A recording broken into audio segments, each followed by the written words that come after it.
அனைவருக்கும் அன்பான வணக்கங்கள். இது நீவா யூடியூப் சேனல் வழங்கும் பாலிடிக்ஸ். இதுக்கு முன்னாடி செட் ஆஃப் வீடியோஸ்ல பாலிடிக்ஸ் பசங்கன்னு ஆரம்பிச்சு அரசியல் பத்தின விழிப்புணர்வு, பாலிடிக்ஸ் பத்தின விழிப்புணர்வு இளைஞர்கள்ட்ட எவ்வளோ இருக்குது, எந்த அளவுக்கு அடிப்படை அறிவெல்லாம் தெரிஞ்சு வச்சிருக்கிறாங்க, எவ்வளோ ஆர்வம் இருக்குது, என்ன நினைக்கிறாங்க அப்படிங்கிறதெல்லாம் பேசணும். இதில் சில பேர் போன வாட்டியே வந்தீங்க இல்லை, உங்களுக்கு ரொம்ப ஆர்வமாக இருக்குதுன்னு நினைக்கிறேன் அரசியல்லாம். ஓகே, இப்போ நம்ம வந்து அடுத்த கட்டமாக நம்ம 2026 தேர்தல் நெருங்கிக்கிட்டே இருக்கு. ஸோ நெருங்க நாம் வந்து அரசியலில் எவ்வளோ நெருங்கி இருக்கோம், இல்லை நொறுங்கி இருக்கோமா அப்படிங்கிறத நம்ம வந்து தெரிஞ்சுக்கணும். நீங்கள் என்ன நினைக்கிறீங்க? இளைஞர்கள் வந்து தயாராகிட்டாங்களா அரசியலுக்குள்ளே போகிறதுக்கு, அதாவது அரசியல் முடிவுகள் எடுக்கிறதுக்கு? என்ன ஃபீல் பண்ணுறீங்க? இப்போ உள்ள இளைஞர்கள் எல்லாம் வெறுமனை இப்போ ஆக்டராக வந்து விஜய் வந்திருக்காங்க. இப்போ அவங்க வந்து பசங்கள்லாம் எப்படி இருக்காங்கன்னா, ரசிகர்களாக இருந்து தான் ரசிக்கிறாங்களே தவிர தலைவர்களாக யாருமே ரசிக்கலை அப்படின்னு தான் என்னோட கணிப்பு அப்படி தான் இருக்குது. நீங்கள் கணிக்கிறீங்க, ஆனால் அவங்க தலைவராக பார்க்குறாங்கல்ல. எங்கள் தலைவர் வந்து திரைப்படத்துலேருந்து இப்போ அரசியலுக்கு வந்துட்டாருன்னு அவங்க ஃபீல் பண்ணுவாங்கல்ல. அவங்க பெர்ஸ்பெக்டிவ் நீங்கள் வந்து கேட்டிருக்கீங்களா, நீங்கள் என்ன பார்க்குறீங்க அப்படின்னு சொல்லி? சேம். இப்போ வந்து என்ன பண்ணுறாங்கன்னா, இந்த பாலிடிக்ஸ் எல்லாமே வந்து சினிமாவை ஒரு டூலாக யூஸ் பண்ணுறாங்க அப்படின்ற மாதிரி தான் எங்களுக்கு தோணுது. ஆக்சுவலி என்ன பண்ணுறாங்கன்னா, ஃபஸ்ட்டு ஃபேன் பேஸ் க்ரியேட் பண்ணால் ஃபேன் பேஸ்னால ஓட்டிங்ஸ் வரும் அப்படின்ற மாதிரி இப்போ இருக்கிற லீடர்ஸாக இருக்கட்டும், இல்லை முன்னாடி இருக்கிற நம்மளோட எம்ஜிஆர் எல்லாருமே வந்து ஒரு சினிமா இண்டஸ்ட்ரியிலேருந்து வந்தவங்க தான். ஸோ இங்கே எல்லாருமே இப்படி ஒரு சிஸ்டம் க்ரியேட் பண்ணதுனால இப்போ இருக்கிற நிறைய இளைஞர்கள் எல்லாருமே வந்து ஒரு தலைவர் வந்து ஒரு தலைவரோட அவரோட என்னென்னலாம் பண்ண முடியுன்றதை தாண்டி இவங்க ஒரு ஃபேனாக பார்த்து அவங்களுக்கு பிடிச்சிருக்குன்றதுனால அப்படி ஓட்டிங்ஸ் போடுறாங்க அப்படின்ற மாதிரி தோணுது. ஓகே, அவங்களுடைய சமூக செயல்பாடுகள் இல்லை அங்கே, அதுக்கு முன்னாடி அவங்க வந்து சினிமாவில் இருக்கக்கூடிய செயல்பாடுகள் அப்படிங்கிற மாதிரி ஃபீல் பண்ணுறாங்க. சினிமாலையும் சினிமா ரீதியான பின்பங்களை வந்து அவங்க காட்டுறாங்க. ஸோ அதனால சினிமாவில் என்ன காட்டப்படுதோ அதுதான் நிஜ வாழ்க்கை அரசியல் இளைஞரை நம்பிட்டு அதன் பின்னாடி ஓடுற ஒரு சுச்சுவேஷன் வந்து இப்போ அதிகமாகவே நிலவிட்டு இருக்கு. அப்படி பார்த்தா நீங்கள் சொல்கிறத பார்த்தா அர்ஜுன் சார் எலெக்ஷன்லாம் அவருக்கு நிறைய ஓட்டு வரும்னு நினைக்கிறேன். அவர் தான் ஒரு நாள் முதல்வராகி பயங்கரமாக பண்ணார். அப்படிதானே? அப்படிதான் மாறிட்டு இருக்குன்ற நான் இப்போ இல்லையா? அப்படின்னா அவர் நான் வந்து ஏய் நான் வரையா அப்படின்னு ஒரு நாள் அப்படின்னா அவங்க பின்னாடி வந்துடணுமே. அது நடக்கலையே, அவர் வரலையே. யாரும் போய் அர்ஜுன் சார் நீங்கள் வாங்க எலெக்ஷனுக்கு அப்படின்னு அவரை கூப்பிடலையே. இப்போ சினிமாவில் இருக்க நடிகர்கள் அரசியலுக்கு வர்றது தப்பு கிடையாதுங்கிற நான் இப்போ இருக்கிற இளைஞர்கள் பார்க்குறாங்க. ஆனால் நீங்கள் என்ன பார்க்குறீங்க? நானும் அதான் பார்க்குறேன். நீங்களும் தான் பார்க்குறீங்க. வரலாம். ஆனால் நம்ம அவங்க பின்னாடி இருக்க அரசியல் ஃபேன் பேஸை வச்சுட்டு வரக்கூடாதுங்கிறத பார்க்குறேன். அவங்க நல்ல ஒரு ஐடியாலஜியோடு வந்துட்டாங்கன்னா இன்னும் பெட்டராக இருக்கும். இப்போது ஒரு விஜய் வராரு அப்படின்னா அந்த விஜய் அப்படிங்கிற முகத்துக்காக தான் எல்லாருமே வராங்க. அவங்களுடைய ரசிகர்கள் எல்லாருமே அதுக்காக தான் வராங்க. ஆனால் அவர் என்ன ஐடியாலஜியை முன்ன வைக்கிறாரு அப்படிங்கிறத அந்த ஃபேன் பேஸ்ட்டு கேட்டால் அவங்களுக்கே தெரில. இவர் சொல்கிறத பார்த்தா சந்தானம் ஒரு படத்தில், கிக்குன்னு ஒரு படத்தில் அவர் வந்து டாக்டர் நம்ப வச்சுக்கிட்டே இருப்பாங்கல்ல. அதுதான் மாதிரி கூடலாம் நம்ப வச்சு என் கையில் நிறைய மாத்திரை கச்சிக்குது, அது மாதிரி என்கிட்ட நிறைய ரசிகர்கள் இருக்காங்க, இனிமேல் நான் அரசியலில் பெரிய ஆள் இருக்கணும் அப்படின்னு பூஸ் பண்ணுறாங்களா பின்னாடி யாராவது? கண்டிப்பாக அதான் நடக்குது. ஏன்னா இங்கே இருக்கிற இளைஞர்களை தாண்டி பொதுவாக இருக்க மக்கள் எல்லாமே பெரிய பிரமாண்டத்தை தான் பார்க்குறாங்க. அது வந்து நான் அப்படி பார்க்கலங்கிறத சொல்ல முடியாது, நானும் அப்படி தான் பார்க்குறேன். இங்கே இருக்கிற எல்லாரும் அப்படி பார்க்குறாங்கிறது நான் நினைக்கிறேன். ஓகே, பிரமாண்டத்தை காட்டினா நமக்கு பின்னாடி நம்ம பெரிய ஆளு அப்படிங்கிறத அவங்க ப்ரொஜெக்ட் பண்ணுறாங்க அப்படிங்கிற மாதிரி. இல்லை, எல்லா கட்சியுமே வந்து அதானே பண்ணுறாங்க. ஸோ உங்கள் ஏரியாவில் ஏதாவது மாநாடு நடக்கும்போது எந்த கட்சினே சம்மந்தம் இல்லாத ஆள் லாரி ஏறி போயிருக்காங்களா இல்லையா? கண்டிப்பாக போயிருக்காங்க. காசு கொடுக்குறாங்க, நல்லா நாங்கள் போகிறாங்க.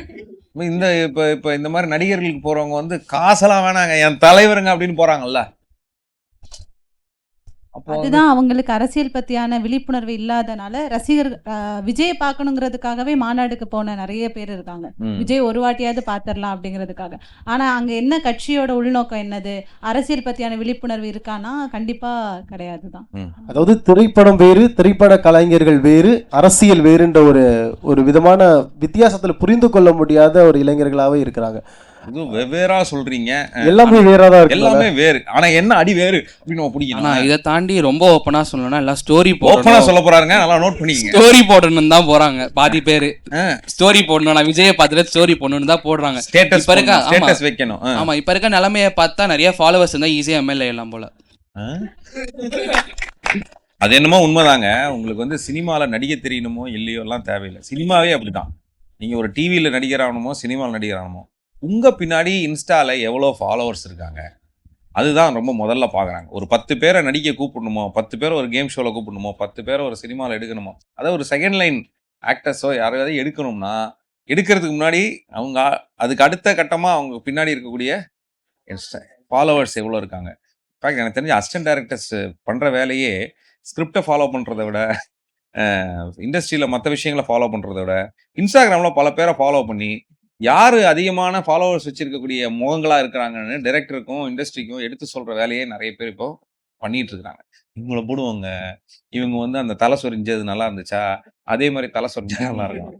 இவங்க வந்து தர்பூசணியை கட்சி கொட்டையை துப்புனா நல்லா இருக்கும், அது போனால் நல்லா இருக்கும்ன்றது ரொம்ப தெளிவாக போயிட்டு இருக்கு. ஆனால் என்னுடைய கேள்வி என்னன்னா, இப்போ சினிமாக்கே வந்துருவாங்க.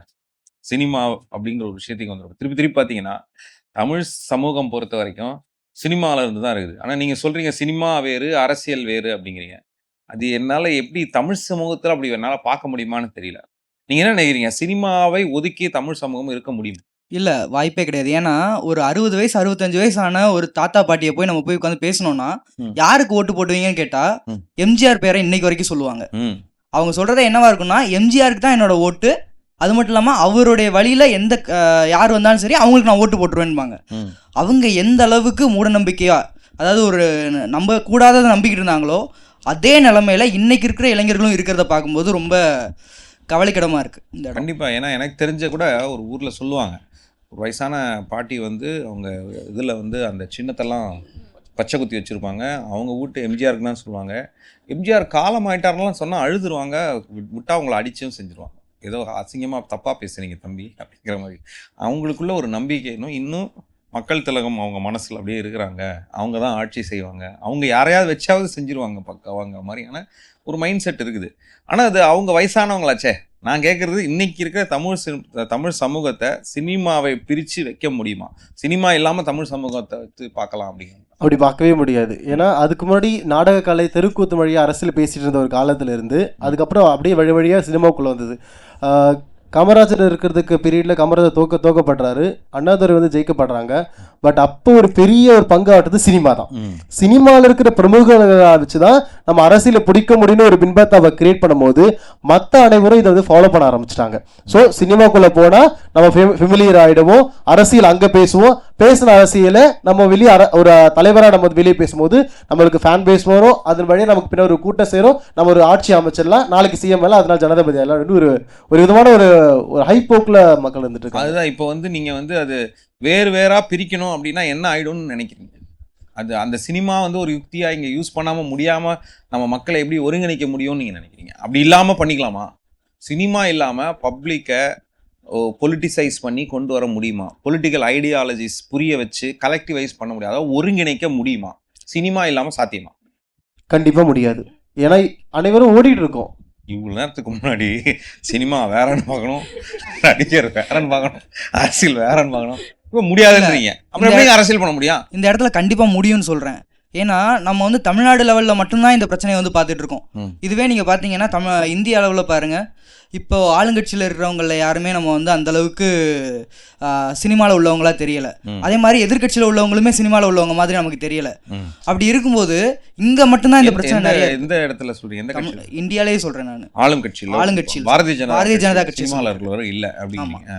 ஏன்னா மேல பொசிஷன்ல உள்ள கரூர் சம்பவத்துக்குலாம் உள்ள வந்தவங்க வந்து தமிழ்ல பேசினாங்களா? நம்ம ஹேமமாலினி அவர்கள் அவங்க பேசியிருந்தாங்க சார். இருந்தாலும் நீங்க மேல பாத்தீங்கன்னா அமைச்சர்கள் யாருமே அந்த இதுல இல்லையே. ஓகே, அப்படி சொல்றீங்க. வெளியுறவுத்துறை அமைச்சரையோ நிதித்துறை அமைச்சரையோ இல்ல நம்மளுடைய பிரதம அமைச்சரையோ நீங்க அப்படி சொன்னா அந்த மாதிரியான ஒரு கட்சியோட செல்வாக்கு தமிழ்நாட்டில் இல்லையே அப்படின்னு நான் சொல்லுவேன். அங்கதான் இங்க ஒரு பெரிய கான்ட்ராவே தெரியுது. இப்போ சினிமா பிரவேசமே இல்லாத ஆட்கள் மத்தியில் ஆளும் பாரதிய ஜனதா கட்சியில இருக்கிறாங்க அப்படின்ற ஒரு பாயிண்ட் சொன்னா, அந்த மாதிரி ஒரு கட்சி இங்க ஆட்சி அமைக்கவோ மக்கள்கிட்ட செல்வாக்கை செலுத்தவும் முடியலையேங்கிறதும் இங்க இருக்குது இல்லையா? ஆமாவா இல்லையா? இருமல் வருது உங்களுக்கு, உங்களே இப்ப நெஞ்சு வலி வந்து ஹாஸ்பிட்டல். எனக்கு அந்த கேள்விக்கு பதில் சொல்லுங்க. இப்ப இன்னைக்கு வந்து திராவிட முன்னேற்ற கழகம்னு ஒரு கட்சி ஆட்சியை அமைச்சிருக்குன்னா அங்க இருக்கக்கூடிய துணை முதல்வரா ஒருத்தர் இருக்கிறாரு. யாரு? நம்ம உதயநிதி ஸ்டாலின் அவர்கள். ஸோ துணை முதல்வரா அவர் இருக்கிறாருன்னா அவரு எப்படி துணை முதல்வர் ஆகிற அளவுக்கு வராரு? இல்ல சினிமால இருந்து தான் வந்தாரு. ஏன் சினிமாவில இருந்து வந்தாரு? அதான் ஃபெமிலியர் ஆகணும், இப்போ எம்ஜிஆர் அவர்களுமே எதுக்கு சினிமா நடிக்க ஆரம்பிச்சாரு அப்படிங்கறத நம்ம எடுத்து பார்த்தோம்னா, அண்ணாதுரையில இருந்து திமுகல இருந்து பிரிஞ்சு வந்தாரு. திமுகல இருந்து பிரிஞ்சு வந்ததுக்கு அப்புறம் நான் வந்து வெளிச்சத்துக்கு வரணும் அப்படிங்கறதுக்காக தான் சினிமாவில் நடிக்க ஆரம்பிச்சாரு அப்படிங்கிற ஒரு வரலாறு ஒண்ணு இது இருக்குல்ல. வந்து ஜென்சி பசங்களுக்கு சில விவரம் புரியாத விஷயத்த நான் வந்து தெரிவி சொல்லணும். எம்ஜிஆர் வறுமையின் காரணமாக சினிமாவுக்கு வந்தாரு. அவர் வந்து நாடக கம்பெனியில் நடிச்சிட்டு இருந்தாரு. சினிமாவில் வாய்ப்பு, தனக்கு சாப்பாடு, தன் வாழ்வாதாரத்தை உருவாக்குவதாக சினிமா வந்தார். காலப்போக்கில் அவர் நடித்த சினிமாக்களில் வந்த வசனங்கள், அரசியல் ஈர்ப்பு, அவர் முதல்ல காங்கிரஸ் ஆதரவாளராக இருந்தார். அதுக்கப்புறமா வந்து மற்ற திராவிட இயக்கங்கள்லாம் வரும்போது அதன் பால் ஈர்ப்பு ஏற்பட்டு அதுக்கப்புறமா திராவிட இயக்க சிந்தனைகள்லாம் அவருடைய வசனங்களில் வந்து கலைஞருடன் ஏற்படக்கூடிய நட்பு, அந்த வசனங்கள் அதெல்லாம் நடிக்க கொஞ்சம் கொஞ்சமாக வந்து அண்ணாவின் மீது அண்ணாவை அடையாளப்படுத்துகிறாங்க, அவர் முன்னிலை இருக்கிறாங்க. இப்படியெல்லாம் வந்து அவங்க திராவிட இயக்கத்தோடு அவங்க தொடர்புபடுத்தி தன்னுடைய படங்களில் அந்த வசனங்கள் பேசி அந்த ஐடியாலஜிக்கு கொடுக்கறது. அது மாதிரி அந்த இப்போ இந்த மாதிரி கலர் ஆஃப் ட்ரெஸ் இது வந்து அமைஞ்சிருக்கு. இது வந்து பர்பஸ்ஃபுல்லாக நம்ம போடல. அது மாதிரி இப்போ கருப்பு சிவப்பு ட்ரெஸ் எல்லாம் வந்து அவருடைய காஸ்டியூம்ல அவர் ஆட் பண்றாரு. ஆட் பண்ணி அரசியல் அடையாளப்படுத்துறாரு. இது எங்களுடைய கலர், இந்த கலர்ல தான் அவர் என்டர் ஆவார் அப்படிங்கிற மாதிரி. புதிய வானம் பாட்டுலலாம் அன்பே வாழ உள்ள விழும்போது அது வேற ஒரு கம்பெனியோட ப்ரொடக்ஷன். ஆனால் உள்ள வரும்போது அந்த ஷர்ட் கலர் பார்த்தீங்கன்னா அந்த இது மாதிரி நிறைய இடத்துல ஐடென்டிஃபை பண்ணுவாங்க. எம்ஜிஆர் பாருங்க, அது அந்த பாடல்ல இருக்கும், உதய சூரியனின் பார்வையிலே உலகம் விழித்து கொண்ட வேளையிலே அப்படின்னு இருக்கணும் இல்லையா? அந்த அந்த இடத்துல அந்த உதய சூரியன்ற ஸ்ட்ரெஸ் அந்த லிரிக்கல்ல வந்து இது இருக்கணும். இது வந்து அப்போ அவர் வந்து அந்த கட்சியில் ஒரு பெரிய முக்கியமான ஒரு பொறுப்புல சிஎம் ஆவாருன்ற ஒரு ஆஸ்பெக்ட்லாம் கிடையாது. சித்தாந்தத்துக்குள்ள அவர் அந்த நிற்கிறாரு, நம்மளால முடிஞ்சதை செய்கிறாரு. அவர்களும் பேசிப்போம். பார்த்தீங்களா அந்த பாட்டில் வந்துருச்சு, கிளாப்ஸ் வருது பாருங்க தேட்டரில், அந்த நேரத்தில் விசில் வருது பாருங்கன்ற அடையாளப்படுத்திக்கிறாங்க. ஸோ இது வந்து ஜென்சி பசங்களுக்கு தெரியல, என்னமோ நானும் கட்சியில் வரணுன்றதுக்காக சினிமாவில் சேர்ந்துட்டாரு அப்படிங்கிற மாதிரி. இன்னைக்கெல்லாம் சினிமாவுக்கு ரொம்ப கஷ்டப்பட்டு லேட்டாக வந்து ஜாயின் பண்ணாருங்க. ரொம்ப அவருக்கு பெரிய வாய்ப்பு கிடைக்கிறதுக்கு இது அவருடைய சினிமா வரலாறு. இல்ல அவர் என்ன சொல்றேன்னா, அவருடைய அரசியல் பயணங்கள்ல சினிமாவை வச்சும் பயன்படுத்திக்கிட்டார்ல. ஆமாமா, பிற்காலத்துல அதை இன்னும் ஸ்ட்ராங்காவே பயன்படுத்திக்கிட்டாரு. அதைத்தான் நான் சொல்ல வரேன். இப்போ அவர் அரசியல் தலைவர் வந்துட்டு இப்போ விஜயே வந்திருக்காரு அப்படின்னா இவர் நடிக்க மாட்டேன்னு சொல்லியிருக்காரு. இதுக்கப்புறம் நடிக்கும் போது அவரோட ஐடியாலஜி வச்சு அவர் சூஸ் பண்ற கதைகள் எல்லாமே அது சார்ந்து போனா இன்னும் கொஞ்சம் பெட்டரா இருக்கும். இப்ப இருக்க யங்ஸ்டர்ஸ் கிட்ட கொஞ்சம் விழிப்புணர்வு ஏற்படுத்துற மாதிரி இருக்கும். அந்த மாதிரியான சினிமாக்கள் இருந்தா பெஸ்டா இருக்கும்ங்கிற மாதிரி. அதுதான் இப்போ நீங்க பாத்தீங்கன்னா, இப்போ தாவேகா கட்சி தலைவர் விஜய் அவர் சினிமாலையும் அவர் அதானே பண்ணாரு, ஒரு வீரல் புரட்சியே அப்படின்னு கொண்டு வர்றாருல. அது என்ன சொல்றேன்னா, இன்ன வரைக்கும் அவங்கள்ட்ட இருக்க ஃபேன் பேஸ்கிட்ட வந்து அந்த எவ்வளோதான் பாட்டு எடுத்திருந்தாலும், என்னதான் சர்க்காரில் வந்துட்டு என் தலைய முகம் என் பிராண்டு அந்த மாதிரிலாம் பேசியிருந்தாலும் அவங்களுக்கு இன்னும் அந்த ஐடியாலஜி போய் புரியல அப்படிங்கிற. அவர் என்ன ஐடியாலஜி எடுத்து வைக்கிறாரு. ஃபார் எக்ஸாம்பிள் இப்படியே எடுத்துக்கலாமா, எப்படி எம்ஜிஆர் சினிமாவுக்கு வந்தாருன்னு உங்களுக்கு எப்படி தெரியலையோ அது மாதிரியும் தெரியாம இருக்குதோ அப்படின்னு நான் கேட்குறேன். நீங்களா என்ன நினைக்கிறீங்க? அரசியல் வந்து சினிமா இல்லாம தமிழ்நாட்டுல புரிய வைக்க முடியும்னு நினைக்கிறீங்களா? ஆனால் எனக்கு தெரிஞ்சு முடியும் தான் நினைக்கிறேன். ஏன்னா லைக் சினிமான்னு சொல்கிறத விட ஒரு காலத்துக்கு ஏற்ற மாதிரி மாறுது. முன்னாடி வந்துட்டு இது ட்ராமா மாதிரி பண்ணிட்டு இருந்தாங்க, அதுக்கப்புறமா சினிமான்னு வந்தது. இப்போ வந்து பார்த்தீங்கன்னா யூடியூப் வீடியோ, இன்ஸ்டாகிராம்னு வருது. ஒரு எக்ஸாம்பிள் சொல்லணும்னா, ஒரு யூடியூபர் வந்துட்டு சும்மா லைக் ஒரு கான்டென்ட்டுக்காக யூரோப்பியன் யூனியன் இது எலெக்ஷனில் நின்று வின் பண்ணார். ஏதோ ஒரு கான்டென்ட்டுக்காக மட்டுமே நின்று வின் பண்ணி இப்போ ஒரு யூரோப்பியன் யூனியன் மினிஸ்டராக இருக்கார். ஸோ நான் என்ன சொல்கிறேன்னா, அதோட வடிவம் தான் மாறுதே தவிர லைக் இப்போ வந்து நம்ம ஒரு கதையை கேட்குறதும் ஒரு கதையை பார்க்கறதுக்கும் நிறைய வித்தியாசம் இருக்குது. நம்ம ஒரு கதையை கேட்குறப்போ அரைகுறையாக வந்து நம்ம புரிஞ்சுப்போம், ஆனால் ஒன்று பார்க்குறப்போ அதை நம்ம வந்து அது புரிஞ்சுக்கிற விதமே வேறு. ஸோ இப்போ இருக்கிற விதம் எப்படி இருக்குன்னா வந்துட்டு ஒரு விஷயம் பார்த்தா மட்டும்தான் நம்மளுக்கு அது விஷயம் புரியுது. அதனால தான் வந்து இப்போ இருக்கிற தலைவர்களும் சரி மற்ற யாராக இருந்தாலுமே சரி ஒரு சினிமா மூலியமாவோ இல்லைனா அது வீடியோ மூலியமாக வந்துட்டு அவங்களோட கொள்கைகளையோ இல்லை அவங்களோட இன்ஃப்ளூயன்ஸ் வந்து சொல்கிறதுனா விஷுவலாக வேறு ஏதாவது ஒன்று இருந்தாலும் மேட்ச் ஆகும் அப்படிங்கிறீங்க.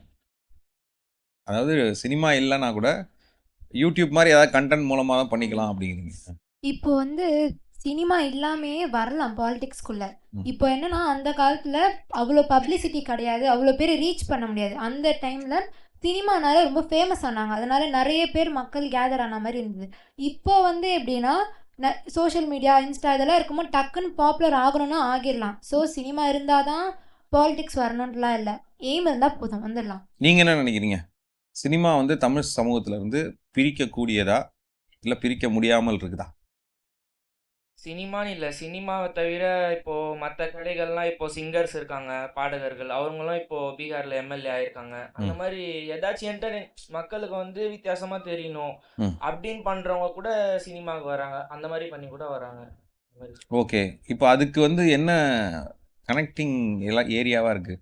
மக்களை கனெக்ட் பண்றதுக்கு என்ன இருக்காங்க? சோஷியல் மீடியா இருக்குது. அப்போ சோஷியல் மீடியா தான் அடுத்த ஆப்ஷன் நீங்க சொல்றீங்க.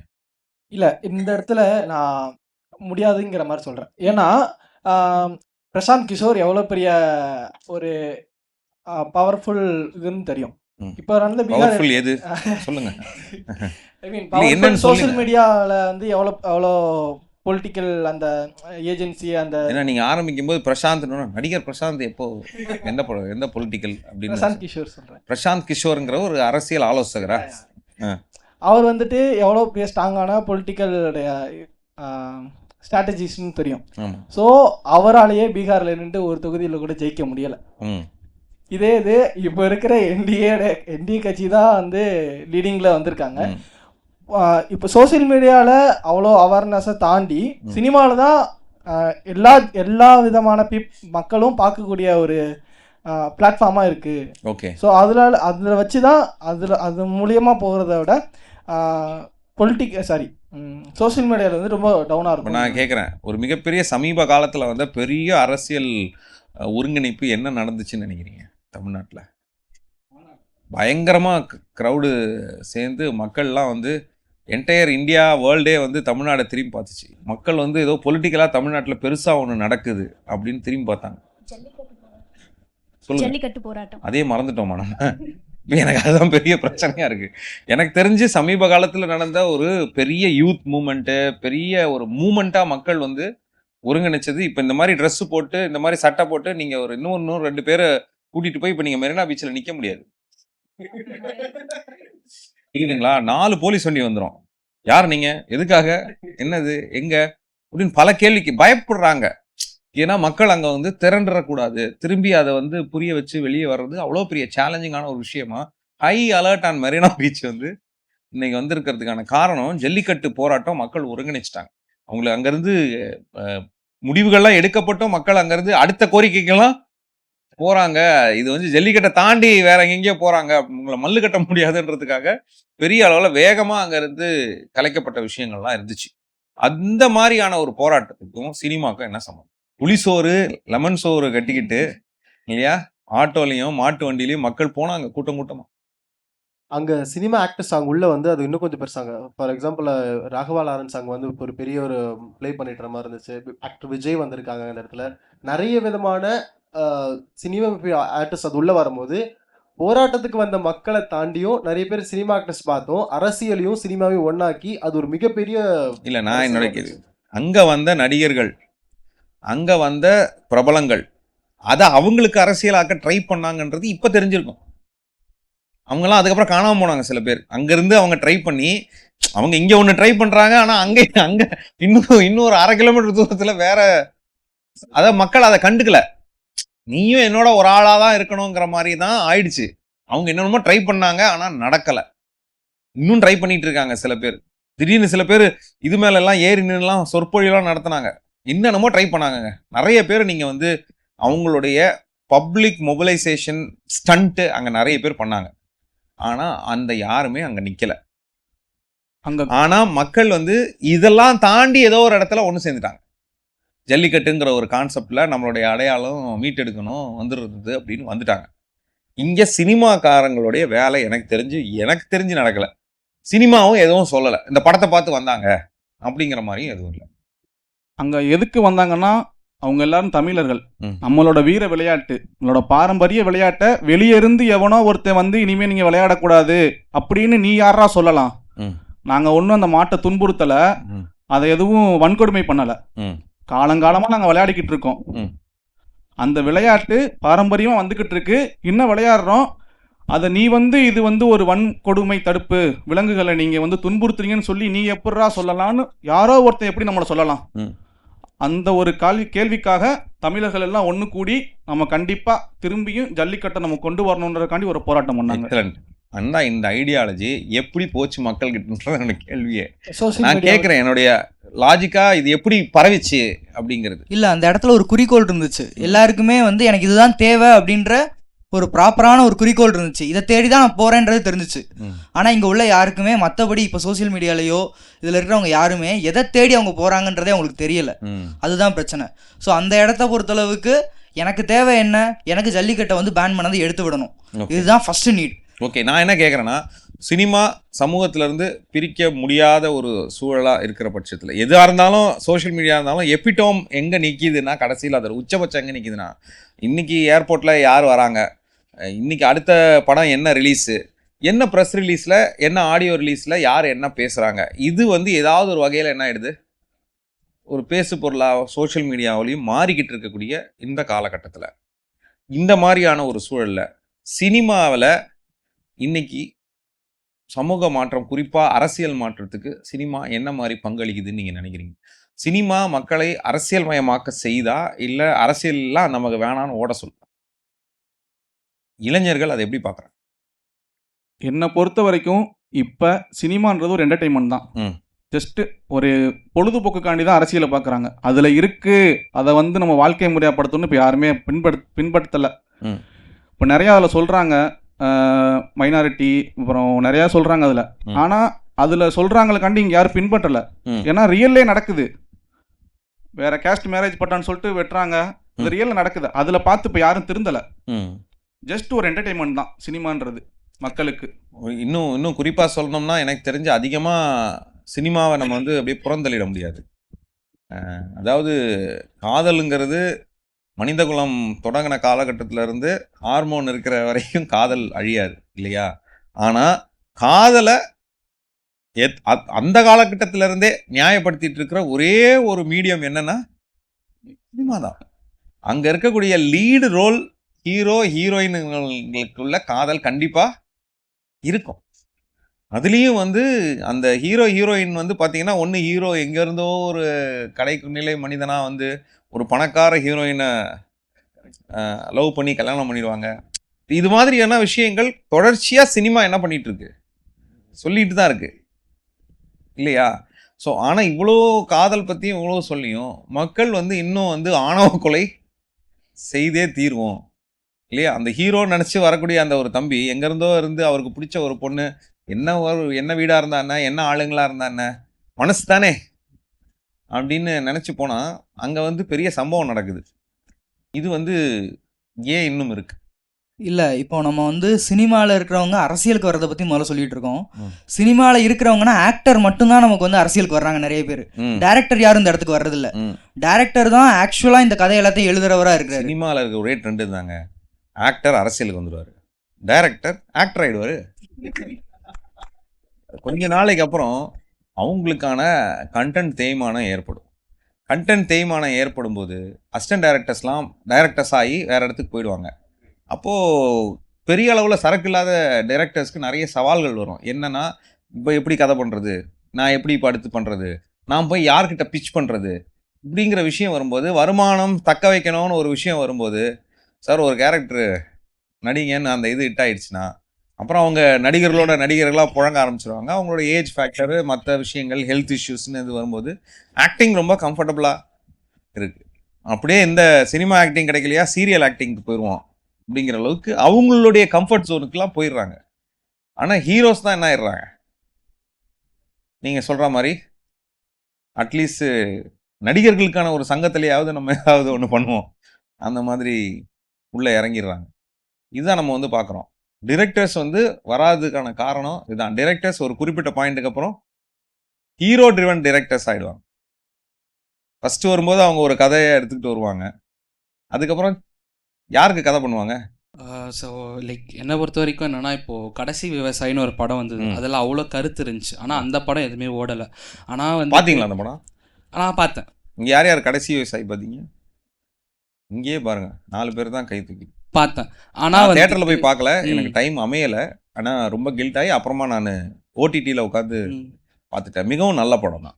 கண்டிப்பா. அதில் அவ்வளோ இது இருக்குது. ஆனால் 2 கல்யாணம் பண்ணுறது 3 கல்யாணம் பண்ணுறதெல்லாம் வந்து 100 கோடி வந்து இது பண்ணுறாங்க. ஸோ இங்கே இருக்கிற மக்களை பொறுத்த வரைக்குமே அவங்க என்டர்டெயின்மெண்ட் மட்டும்தான் பார்க்குறாங்க. அதை தாண்டி வந்துட்டு இந்த ஒரு நல்ல விஷயம் வந்ததுன்னா வந்து அது யாருமே என்கரேஜ் பண்ணுறதில்ல. ஸோ அப்படி இருக்கிறப்போ வந்துட்டு நம்ம வந்துட்டு பாலிடிக்ஸ் சினிமா வந்து பாலிடிக்ஸ் இன்ஃப்ளூயன்ஸ் பண்ணுதான்னு கேட்டால் இல்லை தான். எல்லாமே வந்து அவங்களோட தனிப்பட்ட விருப்பம் தான். இப்போ அந்த நடிகர் தானுங்களா இந்த படத்துக்கும் சப்போர்ட் பண்றாரு. ஆமாம், ஆனால் என்னன்னா வந்து இங்க காசு சம்பாதிச்சாதான் கடைசி விவசாயி எடுக்க முடியும்னு அவருக்கு ஒரு பிரச்சனை இருக்கு.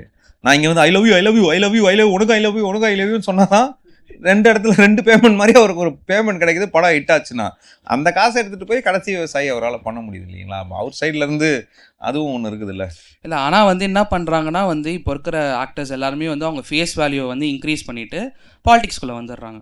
ஸோ சினிமா வந்துட்டு அவங்க வந்து ஒரு ஃபேஸ் வேல்யூ, அவங்களோட ஃபேஸ் வேல்யூ இன்க்ரீஸ் பண்ணுறதுக்கு, அவங்களோட ஃபேன் ஃபாலோவிங் இன்க்ரீஸ் பண்ணுறதுக்காக மட்டுமே தான் பண்ணுறாங்களே தவிர எனக்கு தெரிஞ்சு வந்து அவங்களோட ஐடியாலஜிஸையோ இல்லைனா வந்துட்டு அவங்களோட கருத்துக்களை வந்து சொல்லணுன்றதுக்காக வரல.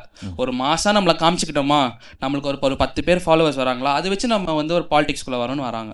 ஓகே. ஸோ சினிமாக்குள்ளே வரக்கூடிய பெரும்பாலும் கதாநாயகர்களுடைய ஐடியா வந்து தங்களுடைய அடையாளத்தை தக்க வச்சுக்கிறது அப்படிங்கிற ஒரு பாயிண்ட் இருக்குது. அப்போ சினிமா வந்து மாற்றமே ஏற்படுத்துறது இல்லை. இப்போது ஹானர் கில்லிங் மாதிரியான விஷயங்களை வந்து சினிமா கேள்வி கேட்குதா இல்லையா?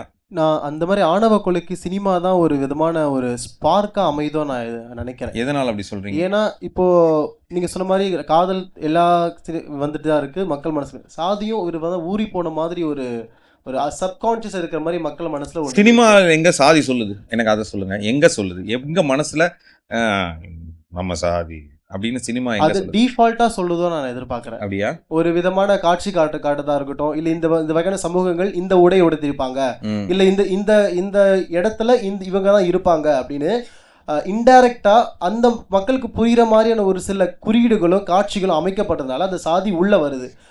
நான் இப்போ சமீபத்தில் நடந்தது வந்து ஒரு என்டர்டைன்மெண்ட் ஃபேக்டர் போயிட்டு ரியாலிட்டி எடுக்கிறன்ற பேரில் முடிஞ்சு போன இருக்கிற எல்லா விதமான அந்த சம்பவங்களை எடுத்து அவங்க கதை பண்ணுறாங்க. அது படம் நல்லா இருக்குது, நான் இல்லைன்னு சொல்லல. ஆனால் அது பார்க்கும்போது இப்படி தான் இருந்தாங்க, அப்போது என் சாதி இப்படி தான் இருந்துச்சுன்னு ஒரு ட்ரிகர் பண்ணுறதா இப்போ இருக்கிற அந்த கதைகள் அமைதோ எனக்கு சந்தேகமாக இருக்குது.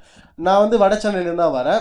இப்போ வட சென்னை படம் நீங்களும் பார்த்துருப்பீங்க, ரொம்ப நல்ல படம், உங்களுக்கு என்டர்டைன்மெண்ட்டாக இருக்கும். ஆனால் என் மனசில் பர்சனல் விஷயம் என்னன்னா, நாங்கள் இப்போ அப்படி கிடையாது.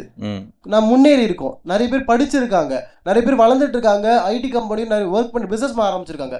ஆனால் இன்னமும் நீங்கள் 10 வருஷத்துக்கு 20 வருஷத்துக்கு முன்னாடி இந்த வட சென்னையை காட்டிகிட்டே இருக்கும்போது மற்றவங்க என்ன எப்படி போர்ட்ரேட் பண்ணுவாங்க? என்ன இன்னமும் அவங்க அப்படிதான் இருக்காங்க, இன்னமும் ரவுடிசம் பண்ணிட்டு இருக்காங்க, இன்னமும் அந்த இல்ல உங்களுக்கு அந்த மாதிரி புறக்கணித்தல் ஏற்படுதா நான் கேட்குறேன். கண்டிப்பா. இப்போ நீங்க 20 வருஷத்துக்கு முன்னாடி கதை நீங்க இப்போ எடுத்து பண்றீங்க, அப்போ கேள்வி கேட்காத மக்கள் 20 வருஷம் முன்னாடி அந்த கேள்வி கேட்பா நீ நம்பி பண்றீங்க, அப்போ அது இருக்கிற மக்களை ட்ரிகர் பண்ற மாதிரி இல்லையா? அது இல்லை, இந்த ட்ரிகரா அப்படிங்கிறது இல்லை, இன்னும் புறக்கணித்தலா அப்படிங்கிறது தான் பாயிண்ட். இப்போ 20 வருஷத்துக்கு முன்னாடி நடந்த கதையை பார்த்துட்டு இப்போவும் எல்லாரும் அதே வேலையை செய்ய ஆரம்பிச்சிட்டாங்களா அப்படி சொல்றீங்களா? அப்படி சொல்ல இன்னமும் அவங்க அப்படிதான் இருக்காங்கன்னு எனக்கு லேபிள் பண்றாங்க. அது ட்ரிகர் கிடையாது. ட்ரிகர்னா இந்த சென்னை படம் பார்த்துட்டு நம்ம வட சென்னைக்காரங்களா இது மாதிரி தான்டா இருக்கணும் அப்படின்னு ஆனாதான். அப்படியே இளைஞர்களும் இருக்காங்க. அதாவது முடிஞ்சு போன விஷயத்த இவங்க தூண்டி எழுப்புற மாதிரியும் இருக்கு, இன்னமும் அந்த லேபிளை எடுக்காத மாதிரியும் இருக்கு. இப்போ நான் வந்திருந்த இடம், இப்போ ஒரு இன்டர்வியூக்கு நான் இப்போ நிறைய இன்டர்வியூ அட்டன் பண்ணியிருக்கேன். என் ஏரியா பேர் சென்னையில் தான் இருக்குது அந்த ஏரியா. ஆனால் அந்த ஏரியா பேர் தான் தெரிஞ்சோ தெரியாத மாதிரி தான் காட்டுவாங்க. அப்போ இன்னமும் ஒரு பர்டிகுலர் பீப்புள் மக்கள் அப்படி தானே வச்சிருக்கீங்க, சினிமா அப்படி தானே காட்டிகிட்டே இருக்கீங்க. சரி, இப்போ உங்களுடைய உணர்வு இருக்கு இல்லையா, இந்த உணர்வை கதை பண்ணணுமா கூடாதா? என் கேள்வி தான். உங்களுடைய உணர்வும் உங்கள் பகுதியில் இருக்கக்கூடிய உங்களை போல பல இளைஞர்கள் இருக்காங்க இல்லையா, அவர்களுடைய உணர்வை கதை பண்ணணுமா கூடாதா? அது வளர்ச்சியாக பண்ணலாம் தான் என்னுடைய கேள்வி. இல்லை, நான் கேட்குறேன், இந்த புரிதலை ஏற்படுத்த இந்த கதையை எப்படி பண்ணணும்னு நான் கேட்குறேன். இப்போ உங்களுடைய யதார்த்த நிலைமை தானே இங்கே நான் கதையாக வைக்க முடியும். வளர்ச்சியாக பண்ணணும்னு சொல்லிட்டு உங்கள் ஊரில் உங்கள் ஏரியாவில் டாய்லெட்டு குப்பை இல்லாமல், அங்கே அந்த ஏரியாவில் தண்ணியை சுத்தம் பண்ணாமல் அந்த பகுதியை வந்து புறக்கணிக்கிறாங்க மக்கள், இந்த ஏரியானாலே வேலையை கொடுக்க மாட்டாங்கன்ற உண்மை சவாலாக காட்டாமல் நம்ம வேற ஏதாவது காட்டினா அது எப்படி அந்த ஏரியாவுக்கான மாற்றத்தை நோக்கி போகும்னு கேட்குறேன். நல்லா அங்கேருந்து நிறைய படிச்சுட்டு வருவாங்கப்பா அப்படின்னு இந்த படத்தோடைய தாக்கத்தினாலேயாவது ஒரு டயலாக் வரும்ல. இல்லை, நான் அது கேட்டதே இல்லை. நீங்கள் தட்டி கொடுக்குற மாதிரி ஒரு வாரம் படம் பண்ணா வரும்ன்றேன், படம் பண்ண வேண்டாமான்னு கேட்குறேன். நான் சொல்கிறது புரியுதுங்களா? உங்கள் பிரச்சனையை படம் பண்ணாதானே இந்த டயலாக் வரும், படம் பண்ணலன்னா எப்படி வரும்னு கேட்குறேன். இப்போ அப்போ நீங்கள் சொல்கிறது பார்த்தீங்கன்னா இப்படி இருக்கிற பிரச்சனையே காட்டாதீங்க, நான் இங்கே நிறைய வேலை வந்திருக்காங்க, அதை மட்டும் காட்டுங்கன்னா அப்போ எங்கேருந்து வந்தாங்கன்ற லீடு எப்படி நான் சொல்ல முடியும்? நீங்கள் புறந்தள்ளிய புளியந்தோப்புல இருந்து இத்தனை ஸ்போர்ட்ஸ் பர்சன் வந்திருக்காங்க, இத்தனை அரசியலில் முக்கியமான ஆட்கள் வந்திருக்காங்க, இந்த மாதிரி ஐஏஎஸ் ஆஃபீஸர்ஸ் வந்திருக்காங்க, இந்த மாதிரி டீச்சர்ஸ் இருக்கிறாங்க, இந்த மாதிரி சயின்டிஸ்ட் இருக்காங்க, ஏஐ எக்ஸ்பர்ட் இருக்காங்கன்றத, ஏஐ எக்ஸ்பர்ட் சென்னையில் இருந்திருக்காங்க, எல்லா ஊர்லேருந்து இருக்காங்க அப்படின்னு சொன்னால் எப்படி புரியும்? நீங்கள் புறந்தள்ளிய, நீங்கள் களங்கப்படுத்திய, நீங்கள் புறக்கணித்த பகுதியிலிருந்து இருக்கிறாங்க அப்படின்றத சொல்லாமல் சொல்ல முடியாது இல்லையா? 2 ஏஐ எக்ஸ்பர்ட் வராங்க, ஒருத்தர் அபிராமபுரத்துலேருந்து வராரு, ஒருத்தர் அம்ஜிகரையிலேருந்து வராரு, ஒருத்தர் புளியந்தோப்புலேருந்து வராரு. இந்த 3 ஏஐ எக்ஸ்பர்ட்டில் யாரை பார்த்து நிஜமா நீ ஏஐ படிச்சியா அப்படின்னு எங்கே கேட்பாங்கன்ற ஒரு கேள்வி வருது இல்லையா? அந்த கேள்வி அங்கே படம் பண்ணா தானே அந்த கதை புரியும். அப்போ அந்த கதை வேணும் இல்லையா? அப்போ உங்களை மாதிரி ஒரு ஆள் அங்கேருந்து ஒரு இயக்குனர் வந்து எங்கள் ஊர் கதையை சொல்கிறேன் கேளு அப்படின்னு சொல்லணும் இல்லையா? வேணாமா? இல்லை உங்கள் கண் கலங்கி உட்காந்துருக்கீங்க, இந்த கதை சொல்ல வேண்டாமான்னு நான் கேட்குறேன். சொல்லணும் தான். அதுதானே சொல்கிறாங்க. அது எங்கே ப்ரொவோக் ஆகுது? சரி, அப்படி பழைய கதையை எடுப்பது விவாத பொருள் ஆக்கணும்னா விவாதிங்க. இது பழசு, இதுல இருந்து மாறி இருக்கணும்னு ஒரு விவாதத்தை ஏற்படுத்த வேண்டிய தேவை. அதாவது பார்த்தீங்கன்னா இந்த மாதிரியான படங்களை பற்றி மட்டுமே நம்ம பேசிக்கிட்டு இருக்கோம். ஆனால் உண்மையிலேயே எதை வச்சு நம்ம இன்ஃப்ளூயன்ஸ் பண்ண வேண்டியது இருக்குது? ஒரு குறிப்பிட்ட இடத்த பற்றியே நம்ம பேசணும் அப்படின்றது இந்த இடத்துல அவசியமானு கேட்டோம்னா அவசியம் இல்லை தான். ஏன்னா அவசியமான விஷயங்களை பற்றி பேசுகிறதுக்கே நிறைய விஷயங்கள் இருக்குது, அதை எதையுமே நம்ம பேசுகிறது இல்லை. அதே மாதிரி அரசியலுக்கு வந்து பார்த்திங்கன்னா நடிகர்கள் நிறைய பேர் வர்றாங்களா அப்படின்னு கேட்டால் அதுவும் கிடையாது. நமக்கு இருக்கிற 240 எம்எல்ஏல எத்தனை பேர் வந்து அரசியல்வாதிகள்னு நடிகர்கள்னு பார்த்தோம்னா அது ரொம்பவே கம்மியாக இருக்குது. ஸோ நீங்கள் உங்கள் ஈக்குவேஷன் படி மேக்ஸ் கனெக்ட் பண்ண அனலிஸ்ட் சொல்கிறீங்க, நோ சினிமாவுக்கும் அரசியலுக்கும் ஈக்குவேஷன் இல்லை, கம்மியாக தான் இருக்குது. அப்படி இருக்கிற பட்சத்தில் யாரோ ஒருத்தர் 2 பேர் வர்றாங்க, அந்த இடத்துல வந்து நிறைய பேர் அடிபட்டுட்டு போயிடுறாங்க, ஒரு சிலர் வந்து இருந்து பார்க்கணும்னு நினைக்கிறாங்க. இதுதான் நடந்திருக்கே தவிர அரசியல்னால முழுசா வந்து நடிகர்களால் மட்டுமே முழுசா அரசியல்ன்றது நடத்தப்படுறது கிடையாது. இப்போ இல்லை இதுலேருந்து நான் அப்படியே மாற்றி சொல்கிறேன். என்னதுன்னா சொல்லுங்க, ஓட்டு போடுற யாரும் என் தொகுதியில் வந்து இந்த எம்எல்ஏக்காக ஓட்டு போடுறதை தாண்டி யார் முதலமைச்சராக ஆக போறாங்க அப்படிங்கறத ஓட்டு போடுறது தான் மெஜாரிட்டியா இருக்கு. அவங்க பாப்புலரா இருக்கணும் அப்படிங்கிறீங்க. அப்படி இருக்காங்க, முகத்தை வச்சு அரசியல் பண்றாங்க. முகத்துக்காக தான் நான் பாக்குறேன். ஸோ நான் என் தொகுதியில் நான் ஓட்டு போடுறேன் அப்படின்னா நான் யார் முதலமைச்சராக ஆகணும் அப்படிங்கிற ஃபஸ்ட்டு எண்ணம் அதுதான். அதுக்கப்புறம் தான் என் தொகுதி ஜெயிக்குதா, அதுக்கப்புறம் தான் அந்த லிஸ்ட்டாக வரும். அப்போது அந்த முதலமைச்சராக ஆகிற இடத்துல யார் இருக்காங்க, ஒரு அரசியல் கட்சியோட தலைவரை யார் இருக்காங்க அப்படின்னு மெஜாரிட்டியாக பார்த்தா இங்கே இருக்க எல்லா அரசியல் கட்சி தலைவரும் சினிமாலேருந்து வந்திருக்கவங்க தான் சொல்கிறோம். சீமான் கூட சினிமாலேருந்து வந்திருக்கவராக தான் இருக்காரு, விஜய் சினிமாலேருந்து வந்திருக்காரு, சிஎம் ஸ்டாலின் கூட 2 படத்தில் நடிச்சிருக்காரு. ஓகே சரி, இப்போ இவர் எடப்பாடி பழனிசாமி எந்த படத்தில் இல்லை அவர் வந்தது வந்து ரொம்ப பெரிய மிஸ்ட்ரி. அது நான் அவர் ஜெயிச்சு வந்தது அந்த மாதிரி எலெக்ஷன் பார்த்து வந்ததான அது கிடையாது. அவர் ஒரு முகத்தினுடைய சாயல்ல இருந்து ஒரு தலைவரா வந்திருக்கனால அவர் மாதிரி எந்த நடிகர் இருக்காங்க, எந்த சாயல்? அதாவது அந்த சாயல் மீன்ஸ் அவருடைய அந்த நிழல்ல வந்திருக்காரு. அவருடைய ஒரு தலைவருடைய நிழல் சூழல்ல அவர் டக்குன்னு பிரபலமாக பார்க்கப்பட்டார். அதுக்கப்புறம் எலெக்ஷன் கூட அவர் ஜெயிக்கலையே 2021. ஓகே, 2016 ஜெயலலிதாமா ஜெயிச்சாங்க. அவங்க இறந்ததுக்கப்புறம் ஓபிஎஸ் ஆனார், அப்புறம் உட்கட்சி பூசல், அதுக்கப்புறம் அவர் திருப்பி சிஎம் ஆனார் எடப்பாடி. அதுக்கப்புறம் 2021 எலெக்ஷன் வந்துச்சு, அதுக்கப்புறம் தேர்தல் நின்னாரு, சிஎம் கேண்டிடேட் ஆனார், ஜெயிக்கலையே. சரி, நான் என்ன கேட்குறேன்னா, இப்போ எனக்கு நீங்கள் சொல்லும் போது ஒரு சுவாரஸ்யமான கேள்வி வருது. நிறைய அரசியல் தலைவர்கள் இருக்காங்க, அவங்கெல்லாம் நடிகர்கள் கிடையாது. ஆனால் அவங்க அரசியல் பிரவேசத்தில் மக்கள் மனசில் இடம் பிடிக்கிறதுக்காக பல இடத்துல பல சினிமா ஸ்டோரி மாதிரி நடிக்கிறாங்களா அப்படின்னு கேள்வி. இந்த இடத்துல இப்படி ஒரு சீனை கிரியேட் பண்ணி இப்படி ஒன்று நடிச்சா, இப்போ ஒரு இடத்துல ஒரு பொதுக்கூட்டமோ ஒரு கொள்கை விளக்கு பொதுக்கூட்டமோ போட்டாங்க அப்படின்னாலே அந்த கூட்டத்துக்கு முன்னாடி ஒரு ஆடல் பாடல் நிகழ்ச்சி கண்டிப்பா நடக்குது. அது எல்லா கட்சிகளுமே சரி, நீங்க அதுக்காகவே போவீங்க போல கூட்டத்துக்கு. அது முடிஞ்சதுக்கு அப்புறம் அன்பார்ந்த அப்படின்னு போது கிளம்பி வந்துருக்கீங்க. இல்ல அப்படி சொல்லல, அவங்க என்ன பண்றாங்கன்னா அந்த அட்ராக்ஷனுக்காக, பப்ளிக்கோட அட்ராக்ஷனுக்காக அந்த மாதிரியான ஒரு நிகழ்வை நடத்துறாங்க. ஸோ என்ன அவங்களுடைய மைண்ட் செட் என்ன இருக்குன்னா, என்ன பார்க்க கூட்டம் வராது, ஃபர்ஸ்ட் இதுக்காக கூட்டம் வரும், அடிகளை பார்க்க தான் கூட்டம் வரும் அப்படிங்கிற ஒரு மைண்ட் செட் இருக்கு. இல்ல அதை மாத்தணும் அப்படிங்கிற சொல்றேன். நீ ஒரு நல்ல ஒரு தமிழ் சார்ந்த ஒரு நிகழ்வை நடத்தியோ ம். ஒரு பனை முழக்கத்தை அடிச்சோ கூட்டம் கூட்டுறாங்கிறது எனக்கு தெரியல. ஒரு காலத்தில் அப்படி இருந்தால் நான் கேள்விப்பட்டிருக்கேன். இவங்க பேச வராங்கன்னா போய் கும்பலாக போய் கேட்பாங்க. ஸோ உதாரணத்துக்கு தந்தை பெரியார் பேசுகிறாங்கன்னா அதுக்கு ஒரு கூட்டம் போவோம். ஈவன் சோ ராமசாமி பேசுகிறாருன்னா அதுக்கு ஒரு அரசியலாக இவர் யார் யாரெல்லாம் இன்னைக்கு கேள்வி வைக்க போகிறாருன்றதுக்காக இந்த மாதிரி பல அரசியல் பேச்சாளர்களுக்குள்ள ஒரு சுகம் இருக்குது. இவங்களை திட்டுவாங்க, இவங்களை இது அவரை தானே இவரை தானே அப்படின்னு அந்த இப்போ இந்த இதை பார்க்குறாங்க இல்லையா, அந்த விவாத மேடையை உட்காந்து எல்லாரும் அடிச்சுக்கும் போது இவங்க உட்காந்துக்கிட்டு கேட்குற மாதிரி. அப்போ அன்னைக்கு பெரிய மீட்டிங்கில் பெரிய பெரிய தலைவர்கள் பேசுவது யாரை பற்றி பேசுகிறாங்க, எதை பற்றி பேசுகிறாங்க இன்னைக்குன்னு கேட்கறதுக்கு கூட்டம் போனது உண்டு. அதே மாதிரி இவர் சொல்ற மாதிரின்னு பார்த்தீங்கன்னா பழனி பாபா அவர்கள் பேசுனதை பார்க்கறதுக்கு போனவங்க யாருமே இந்த மாதிரி கூத்தாடிகளை பார்க்க போனதா நான் பார்க்கல. கரெக்ட். ஆனா அதே பழனி பாபா Excuse me, இன்னைக்கு டக்குன்னு எனக்கு இந்த பழனி பாபா எங்க இருந்து வந்தாரு எனக்கு தெரியல. இல்ல அவர் சொன்னதுக்கு நான் இல்லைங்க, அவரு யாருன்னு எனக்கு டக்குன்னு மைண்ட வரமாட்டாருங்க. யார் அந்த பழனி பாபா திடீர்னு? சாரி, நான் ஜென்சி இல்லை, நான் கொஞ்சம் பூமர். பழைய ஆள் தானா? சே, டக்குன்னு இந்த கான்டெக்ட் உங்களுக்கு 2 பேருக்கு மட்டும் சுவாரஸ்யமான ஒரு ஸ்டோரியா அது அமைஞ்சிருக்கு. எனக்கு தெரிய மாட்டேங்குது என்ன கான்டெக்ட். அவர் என்ன இது சாமியாரா என்ன? ஹீஸ் பேசிக்கலி முஸ்லீம். அது மட்டும் இல்லாமல் நிறைய தலைவர்களை வந்து நேருக்கு நேராக நின்று பேசுறதுக்கும் அவங்ககிட்ட கேள்வி கேட்கறதுக்கும் ரொம்ப தைரியமான ஆளாக இருந்தார் அவர். ஓகே, பாருங்க. அவர் சொல்ற மாதிரி பழனி பாபா வந்து அவர் ஒரு புரட்சிகள் பண்ணாரு, அவ்வளவு தூரம் பேசினாரு. அதிகமா ஒரு நம்ம இது வரைக்கும் தமிழ்நாட்டு இந்தியா வரலாற்றிலேயே 12 மணி நேரம் தொடர்ந்து ஒரு மேடை பேச்சு பேசினவர் அப்படின்னு அந்த மாதிரி பல விஷயங்கள் பண்ணியிருக்காரு. அந்த மாதிரி பேசினவர் பார்த்தா பழனி பாபா தான்.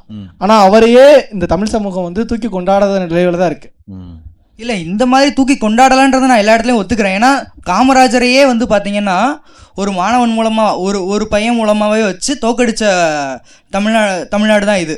அந்த மாதிரி தான் இருந்திருக்காங்க. அவர் என்னென்ன செஞ்சாருன்றது எல்லாத்தையுமே நம்ம மறந்துருக்க தான் செய்கிறோம். எல்லாரையுமே இப்படி மறந்துட்டு அதுக்கடுத்து வரலாறுன்னு பேசுறது மட்டும்தான் தமிழ்நாடோடைய பேராக இருக்கு. இல்லை அதை வந்து என்ன சொல்றாங்கன்னா 2 பேரும் கிளம்பிட்டீங்க. உங்களை 2 பேரும் இப்படி 2 பக்கம் உட்கார வச்சு அடிக்கணும் போல இருக்க. டக்குன்னு நீங்க அடிப்பீங்க. அந்த மாதிரியான கதைகள் நீங்க கேட்டீங்கல்ல, இவர்கிட்ட குறிப்பிட்ட ஏரியாவில் இருக்கிற கதைகளை ஏன் எடுக்க மாட்டாங்க அப்படின்னா அதுக்கு டைரக்டர் எடுக்க மாட்டாங்க. ஃபர்ஸ்ட் ரீசன் ப்ரொடியூசர், இவ்வளோ பட்ஜெட்டு. அதுக்கப்புறம் ஒரு பெரிய ஹீரோட்ட நம்ம கதை சொல்லும் போது அவர் ஐயோ அந்த மாதிரி கதைகள் நான் பண்ண மாட்டேன் அப்படிங்கிற மாதிரி. ஸோ ஒவ்வொரு ரிஜெக்ஷன் தான் வந்துக்கிட்டே இருக்கு. ஓகே, ஸோ அப்போ வந்து சினிமாங்கிறது வர்த்தகம், சினிமாங்கிறது அரசியல் இல்லை. சினிமா வர்த்தகம் மட்டுமே இருந்துருச்சுன்னா நல்லதுன்னு நினைக்கிறேன், அரசியலா வராம. அது தனியாவே இருக்கட்டும். அதான் வரலன்ட்டீங்களே நீங்க, அப்புறம் எப்படி வருங்கிறீங்க. ஆனால் நடிகர்கள் அவங்களுக்கு தேவையான விஷயத்த அரசியல் படுத்திக்கிறாங்க. பட் நான் வந்து பெண்கள்கிட்ட இங்கே கேட்குறேன், சினிமாவில் பெண்கள் சமூகத்தில் இருக்கும் பங்களிப்பை சினிமா எப்படி காட்டுது? சினிமாவில் பெண்கள்னா என்ன? பெண்கள் வந்து அரசியல் பிரவேசம் பண்ணுறாங்க, பெண்கள் வந்து பல பணியிடங்களுக்கு போகிறாங்க, பல விதமான துறைகளில் வல்லுநர்களாக இருக்கிறாங்க. எல்லா வகையான வளர்ச்சியை நோக்கி போயிட்டு இருக்கிற அந்த காலகட்டத்தில் எப்படி ஒரு பகுதியை வந்து ஒரு லேபிள் பண்ணி புறம் தள்ளுற ஒரு விஷயம் மாதிரி பெண்கள்னா அடுப்புதும் பெண்ணுக்கு படிப்பதுக்குன்னு சொன்ன இதெல்லாம் உடைச்சி வெளியே வரக்கூடிய இந்த காலகட்டத்தில் சினிமாவில் பெண்கள் எப்படி? பெண்கள்னா சினிமால என்ன? சினிமால இருந்து தான் ஜெயலலிதா அம்மா வந்து முதலமைச்சர் ஆயிருந்தாங்க. இப்போ அவங்க நிறைய பணிகள் செஞ்சாங்க. அதனால தான் இன்னும் வரைக்கும் அந்த கட்சி வந்து நிலையா நிற்குது அப்படின்னு நான் சொல்லுவேன். ஆனால் இப்போ உள்ள ஹீரோயின்ஸ் யாருமே சினிமாவுக்கு வரதில்லை. இப்போ டைரக்டர்ஸ் இருந்தாலுமே சரி, அவங்களுடைய பசங்களை தான் சினிமாக்குள்ளே கொண்டு வராங்களே தவிர அவங்களுடைய பொண்ணுங்களை வந்து சினிமாவில் காட்சிப்படுத்தலை. Wow, what a observation. என்ன பயங்கரமாக சொல்கிறீங்க. கண்டிப்பாக. ஏன்னா இப்போ ட்ரெஸ்ஸிங்ஸாக இருக்கட்டும், இல்லை ஒரு பெண்ணை வந்து இந்த மாதிரி ட்ரெஸ் பண்ணாதான் மக்கள் பார்ப்பாங்க அப்படிங்கிறத வந்து இப்போ நிறையா. அப்போ டேரக்டர்ஸ்க்கு தெரியும் அவங்களுடைய பொண்ணை வந்து இந்த மாதிரி காட்டக்கூடாது, மற்ற பொண்ணுங்களை காமிச்சா ஓகே, அந்த மாதிரி கூட சினிமா வந்து. இன்ஃபேக்ட் ஒரு டைரக்டர் ப்ரெஸ் மீட்டில் வந்து நேராக சொல்லி பயங்கரமாக வாங்கி கட்டிக்கிட்டார் வேற. சினிமான்னு வந்துட்டா உங்களுக்கு ட்ரெஸ் எல்லாம் இப்படி தான் இருக்கும்னு ஏதோ ஒரு கமெண்ட் சொல்லி அதுக்கு ஒரு ஹீரோயின் ரொம்ப காட்டமான ஒரு விமர்சனம் கொடுத்தா அது எப்படி நீங்கள் வந்து எப்படி சொல்லலான்னு சொல்லிட்டாங்க. அப்போது அந்த மாதிரி ஒரு இயக்குனர் தன்னுடைய மகளை சினிமாக்குள்ளே கொண்டு வருவாரா அப்படின்னு நீங்கள் கேட்கலாம். ஆனால் விதிவிலக்கு சில நடிகர்கள் இயக்குனர்கள் இருக்கிறாங்கன்னு நினைக்கிறேன். ஏன்னா அவங்களுடைய மகள்லாம் இன்னைக்கு காலகட்டத்தில் இந்த ஆஃப்டர் 2000 நான் நினைக்கிறேன், போஸ்ட் 2000 நடிகர்களுடைய அது ஒரு சிலர் தான் அப்படி ஒரு பண்றாங்க. சிலர் ஆனா தான். பெரும்பான்மையானவர்கள் அவர்களை மகள்களை வந்து சினிமா அனுப்புறது கிடையாது. ம். அது அவங்களுக்கு ஒரு கலாச்சாரத்திலயோ இல்ல மதிப்பு குறைவோ அது நினைக்கிறாங்க. அது உண்மைதான். நிறைய நடிகர்கள், நிறைய இயக்குனர்கள் அவங்களுடைய மகனை ஹீரோ ஆக்கியிருக்காங்க. மகளை டாக்டர், என்ஜினியர் அந்த மாதிரி இல்லை டீச்சர் இந்த மாதிரி ஏதாவது ஒரு துறைக்கு மாற்றிருக்காங்க. இப்போ திரைப்பட இதில் உலகத்திலே இருந்துட்டு கூட ஹீரோ ஹீரோயின்ஸ் கல்யாணம் பண்ணிக்கிட்டா கூட கல்யாணத்துக்கு அப்புறம் ஹீரோயின்ஸ் வந்து படம் நடிக்கிறது இல்லை. ம் இப்போ அஜித் ஷாலினி எடுத்துக்கிட்டிங்கன்னா அஜித் வந்து இன்ன வரைக்கும் படம் பண்ணிட்டு தான் இருக்காரு. நான் ஷாலினி வந்து ஒரு பிரபல நடிகை தான், ம் ஆனால் அவங்க பண்ணல. ஆனால் இதே சூர்யா ஜோதிகா எடுத்துக்கிட்டிங்கன்னா பண்ணுறாங்க. ஸோ சப்போர்ட் பண்ணுற சினிமாவும் இருக்குது அப்படின்னு தான் சொல்லுவேன். ஓகே. பெண்கள் பெரும்பாலும் ஆஃப்டர் மேரேஜ் நிறைய பேர் நடிக்காம அது சப்போர்ட் பண்ணுறாங்கன்னு இல்லை, அதாவது அவங்களுடைய பர்சனல் வில், அவங்க பண்ணது அவங்களுடைய டிசிஷன் தான், வீட்டில் இருக்கவங்க டிசிஷன், அப்படிலாம் எதுவுமே கிடையாது எனக்கு தெரிஞ்சு. ம். அதே மாதிரி நிறைய இல்ல பேர் அப்படி பர்சனல் வில்லா இருந்தா கூட இல்ல, ஏன் பெரும்பாலும் பெண்களுக்கு அந்த வில்லு அப்படி போய் குத்துது? ஏன்னா இல்லையா, நான் இதுக்கு கேட்கிற முன்னாடி கேள்வி அப்படி அதான். செட் பண்ணி So, ஒரு வச்சுட்டாங்க. ஆண்னா திருமணம் ஆனதுக்கு பிறகாவும் அவர் வந்து காலேஜ் ஸ்டூடெண்டாவே நடித்து கொண்டிருக்கிறார். நீங்க நல்லா நோட் பண்ணணும். சினிமால திருமணம் கூட ஆவானாங்க. அந்த ஹீரோயின் வந்து ஒரு 3வது படம் வந்த உடனே ஹீரோக்கு அக்காவாவோ தங்கச்சியாவோ ஆயிடுவாங்க, இல்ல அண்ணி ஆயிடுவாங்க. ஓகே. அதுக்கப்புறம் ஒரு 4 படம் ஆனதுக்கு அப்புறம் அதே ஹீரோயின் அம்மாவாயிடுவாங்க. அப்படிலாம் இல்லையே, நிறைய ரஜினிகாந்த் வந்து மீனா பொண்ணா கூட நடிச்சிருக்காங்க, அப்புறம் இப்போ ஹீரோயினா நடிச்சிருக்காங்கல்ல. ஸோ நிறைய இல்ல இது வந்து உண்மை. நீங்க அந்த காலத்துல இருந்து எடுத்துக்கோங்க. பண்டேரி பாய் அப்படிங்கிற ஒரு நடிகை எம்ஜிஆர் சிவாஜியோட கதாநாயகியா நடிச்சிருக்காங்க. அப்புறம் எம்ஜிஆர் சிவாஜிக்கு அம்மா கதாபாத்திரமாகவும் நடிச்சிருக்கிறாங்க. ஏன் ரஜினிகாந்த் வரைக்கும் அவங்க அம்மா கதாபாத்திரம் நடிச்சு. இந்த மாதிரி சில பேர் அது வந்து ஒரு விஷயமாவே நீங்க வந்து பார்க்கலாம். பல இடங்கள்ல சினிமால ஒரு கதாநாயகி ஒரு குறிப்பிட்ட இதுக்கு அப்புறம் பார்த்தீங்கன்னா அவங்க இண்டஸ்ட்ரி அவுட் ஆகிறாங்க அப்படிங்கிற மாதிரி ஒரு ஃபேக்டர் வந்த உடனே புதிய ஹீரோயின் வந்த உடனே தான் ஹீரோவுக்கு புதிய ஹீரோயினை மேட்ச் பண்ணிடுவாங்க. மார்க்கெட்டில் இருக்க ஹீரோவுக்கு புது ஹீரோயினை மேட்ச் பண்ணிட்டு பழைய ஹீரோயின் சிஸ்டர் ஆயிடுவாங்க, அதாவது அண்ணி ஆயிடுவாங்க. அந்த வீட்டில் இன்னொரு அண்ணன் இருக்காங்கன்னா அண்ணனுக்கு ஒரு ஒய்ஃப் ஆயிடுவாங்க, இல்லைன்னா ஒரு மாமியார் ஆவாங்க. சில நேரம் அவர் லவ் பண்ற பொண்ணுக்கு அம்மாவா ஆவாங்க. டைரக்டா அம்மாவாயிட்டா ஒரு மாதிரி இருக்குன்றதுனால ஒரு யங் மாமியார் ஆக்குறது. இது இல்லைன்னு சொல்றீங்களா? இருக்கு. அப்போ சினிமாவில் பெண் என்றால் என்ன? மேன் அப்படின்னு சொல்லி பார்த்தீங்கன்னா அவங்களுக்கு என்ன ஏஜ் ஆனாலும் அவங்க அப்படியே தான் லுக் இருக்காங்க, மேபி மாற்றலாம். பட் ஒரு பெண் அப்படி இல்லை, ஒரு சில விஷயம் மாறுறதுனால மேபி அந்த ஒரு விஷயத்தினால அவங்கள தள்ளி நான் வைக்கலாம். என்ன கேட்குறேன்னா, நீங்க என்ன ப்ரொஃபஷன் போக போறீங்க? அட்வொகேட் ப்ரொஃபஷன் போறீங்க. ஒரு மென் ஒரு விமன் 2 பேரும் அட்வொகேட் ப்ரொஃபஷன் போறாங்க. ஒரு ஆண் எத்தனை வயசானாலும் அவருடைய இமேஜ் பெருசாக மாறல. ஒரு விமனுடைய ஏஜ் மாறும்போது குறிப்பிட்ட ஏஜில் அவங்களுடைய ஹார்மோன்னாலேயோ இல்லை சைல்டு அவங்க வந்து பர்த் கொடுக்கறதுனால வரக்கூடிய ஹார்மோன்னாலேயோ இல்லை ஏஜ் ஃபேக்டர்லேயே அவங்களுக்கு இருக்கக்கூடிய ஹார்மோன் மெனபாஸ் இந்த மாதிரி விஷயங்கள்னாலேயோ அவங்களுடைய பாடியை வந்து அது மாற்றுது. இதனால் வக்கீலாக இருக்கிறதுலேருந்து நீங்கள் டக்குன்னு நான் வேற கரியருக்கு போயிடுவேன், இவர் மட்டும்தான் வக்கீலாகவே இருக்க முடியும்னு எதாவது இருக்கா? இல்லை, ஆக்சுவலி நான் என்ன சொல்ல இல்லை வரேன், கேட்குறேன், இருக்கா அந்த மாதிரி? இல்லை. இவங்களும் சக்சஸ்ஃபுல் அட்வொகேட்டா இவங்க எக்ஸ்பீரியன்ஸ் எடுத்துட்டு போகும்போது சினிமாவில் மட்டும் எப்படிங்கோ அது மாறுது. சினிமா அப்படின்ற விஷயம் நம்ம பார்க்குறதே ஒரு பியூட்டினால தான். இப்போ ஒரு ஆக்டர் ஒரு ஹீரோயினை சூஸ் பண்ணுறாங்கன்னா அவங்க எப்படி இருக்காங்க, அவங்க எப்படிலாம் அழகாக இருக்காங்கிற பார்த்து தான் நம்ம பார்க்குறோம். அப்படின்ற போது சினிமான்ற ஒரு விஷயத்தில் பியூட்டி மேஜர் ரோல் ப்ளே பண்ணுது. அந்த ஒரு விஷயம் பார்த்தீங்கன்னா அது பெண்கள்கிட்ட வந்து கொஞ்சம் ஈஸியாக கம்மியாயிடுது அப்படின்னு சொல்ல வரேன். எக்ஸாக்ட்லி. இப்போ இந்த பாயிண்ட்டுக்கு தான் நான் வரேன். அப்போ என்னன்னா, சினிமாவில் யதார்த்தமாக இருக்கக்கூடிய ஆண் பெண்களுடைய பிரதிபலிப்பு இருக்க முடியாது அப்படின்னு நீங்கள் சொல்ல வரீங்க. அதாவது ஆண் நடிகர்கள் பல பேர் உள்ளே வரும்போது அந்த நடிகருக்கான ஐடென்டிட்டியே இப்போ இருக்கக்கூடிய சூப்பர் நடிகர்களுடைய ஐடென்டிட்டியே என்ன தெரியுங்களா? எங்கள் வீட்டு பக்கத்து வீட்டு பையன் மாதிரியே இருக்கான். அவங்க பெருமையாக சொல்கிறாங்க. என் படம் ஏன் ஹிட் ஆகுதுன்னா நான் அவங்க வீட்டு பக்கத்து வீட்டு பையன் மாதிரி இருக்கேன்னு எல்லாரும் ரசிக்கிறாங்க.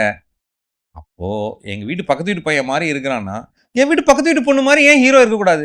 என் பக்கத்து வீட்டில் ஒரு அக்கா இருக்காங்களே, அவங்கள மாதிரி ஒரு அக்கா ஏன் ஒரு கதை அவங்க கதை ஏன் இருக்க முடியாது? எங்கள் வீட்டு தெரு முனையில் 3வது தெருவில் அங்கே ஒரு ஹவுசிங் போர்டு இருக்குது, அது முனையில் உட்காந்து ஒரு அக்கா மீன் விற்கிறாங்க, இல்லை ஒரு இட்லி கடை வச்சுருக்காங்க. அந்த அக்காவுடைய கதை ஏன் இருக்க முடியாது? அவங்க குண்டா இருக்காங்க, அவங்க வந்து உடலுடைய நிறம் வந்து செவப்பா இல்லை, ஹேர் ஸ்ட்ரைட்டனிங் பண்ணல, அதனால அவங்க கதையில் வர முடியாதுன்றத அவங்களுக்குள்ள கதை இருக்கும் என்பதை நாம் ஏன் பார்க்க முடியாது? அப்போ சினிமா யாரை அடையாளப்படுத்துது? அப்போ எந்த அடையாளப்படுத்துகிறவங்க அரசியலுக்கு வருவாங்க? இப்படி ஒரு கேள்வி இருக்கா இல்லையா? பதில் சொல்லுங்க அட்வொகேட். இல்லை, நான் கேட்குற கேள்விக்கு சொல்லுங்க. இப்போ இப்படி அடையாளப்படுத்துறது தான் சினிமாவா ஆகும்.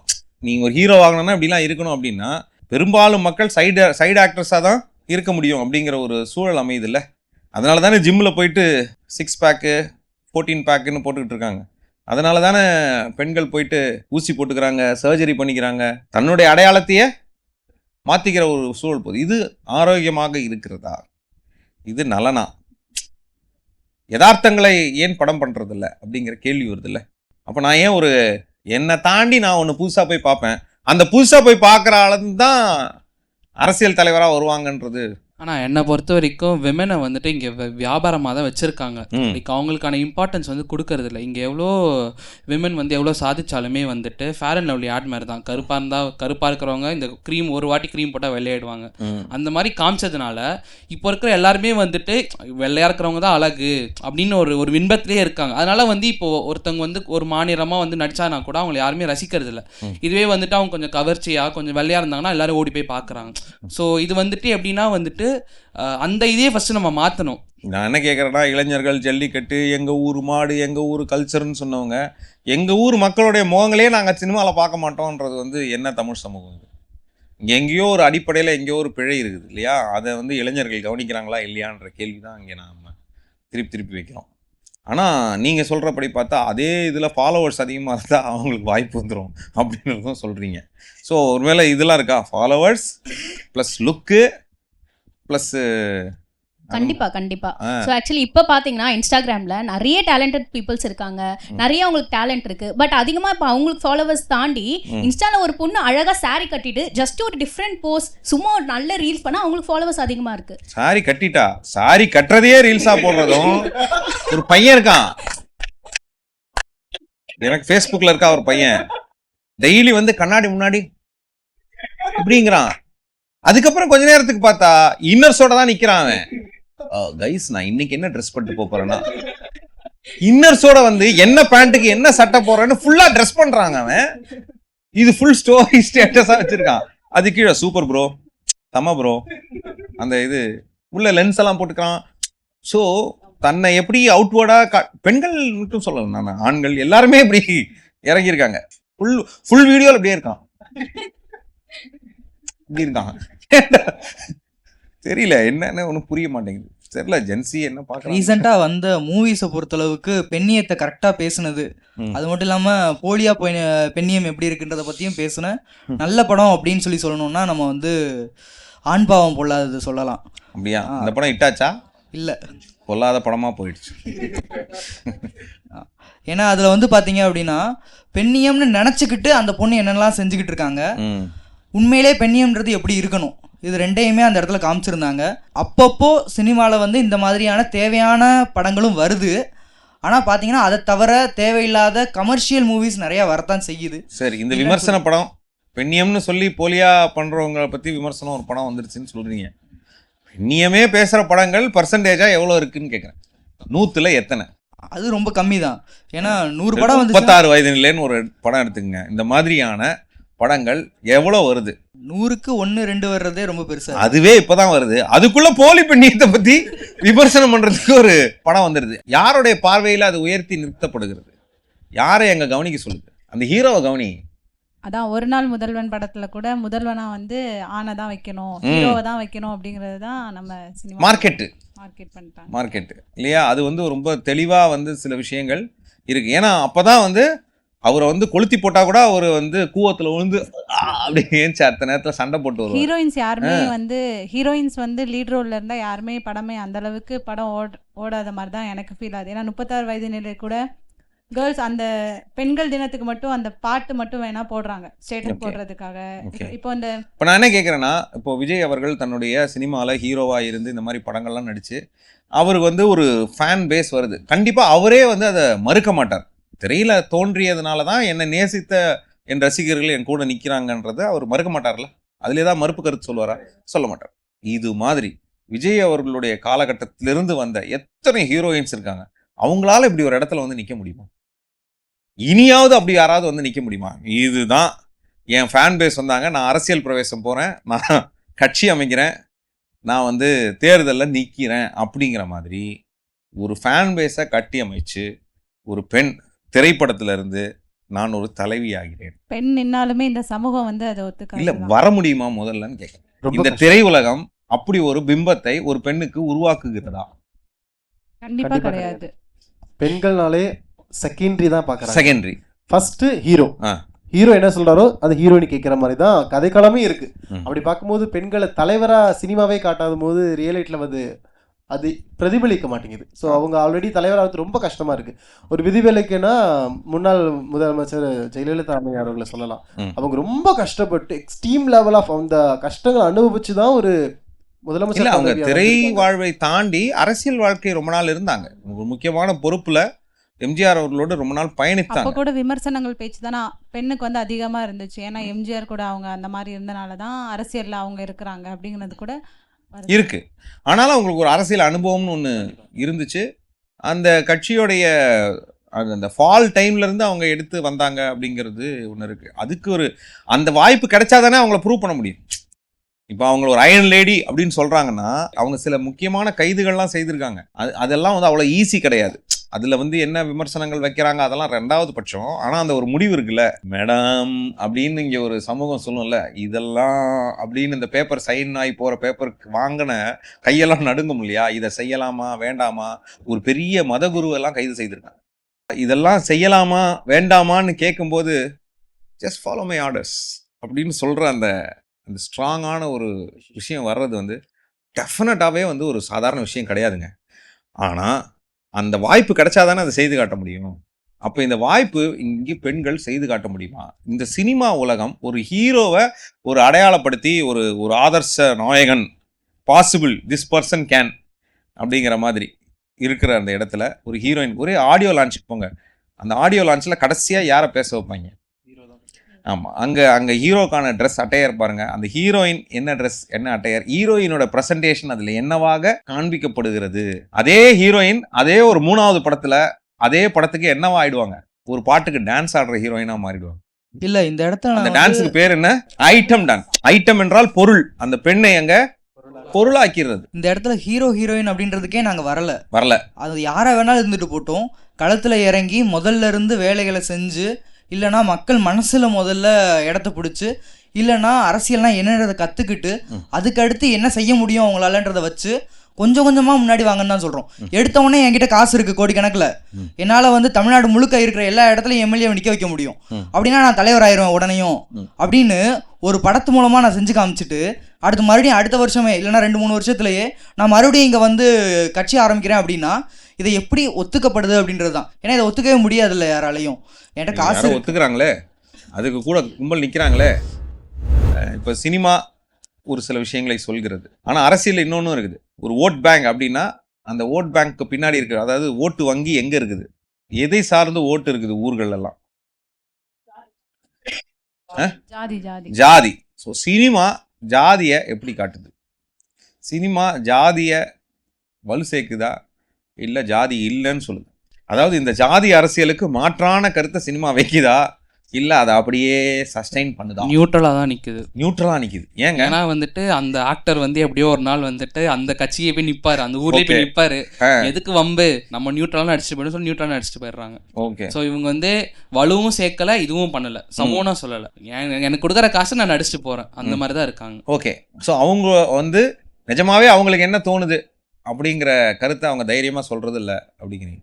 நான் கூட ஒரு ஆடியோ லான்ச்சில் பார்த்தேன், ஒரு பெரிய நடிகர் அந்த சமயத்தில் ஏதோ ஒரு சாதி சங்கத்தை யாராவது விமர்சிட்டாங்க அப்படிங்கிற மாதிரி ஒரு சர்ச்சை போய்கிட்டு இருக்கு. அவர் ஏதோ ஒரு படத்தோட ஆடியோ லான்ச்சுக்கு வந்து நிற்கிறாரு. அவர் காதில் வந்து பக்கத்தில் வந்து அந்த பிஆர்ஓ மாதிரி யாரோ ஒருத்தங்க ஏதோ சொல்கிறாங்க. சொல்லி முடிச்ச உடனே அவருக்கு என்ன சொல்கிறதுன்னு தெரியாத மாதிரி அந்த இடத்துல அந்த பாயிண்ட்டை சொல்கிறார். இந்த மாதிரி எந்த ஜாதியும் யாரும் குறைவா சொல்ல வேண்டாம் அப்படின்னு அவர் சொல்கிறார்.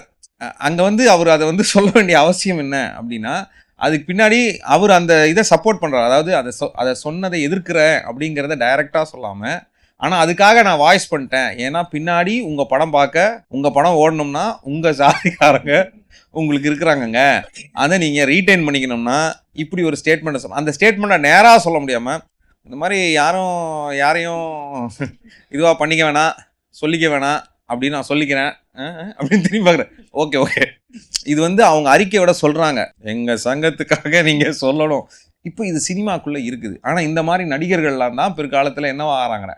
இதெல்லாம் இளைஞர்கள் நோட் பண்றாங்களா?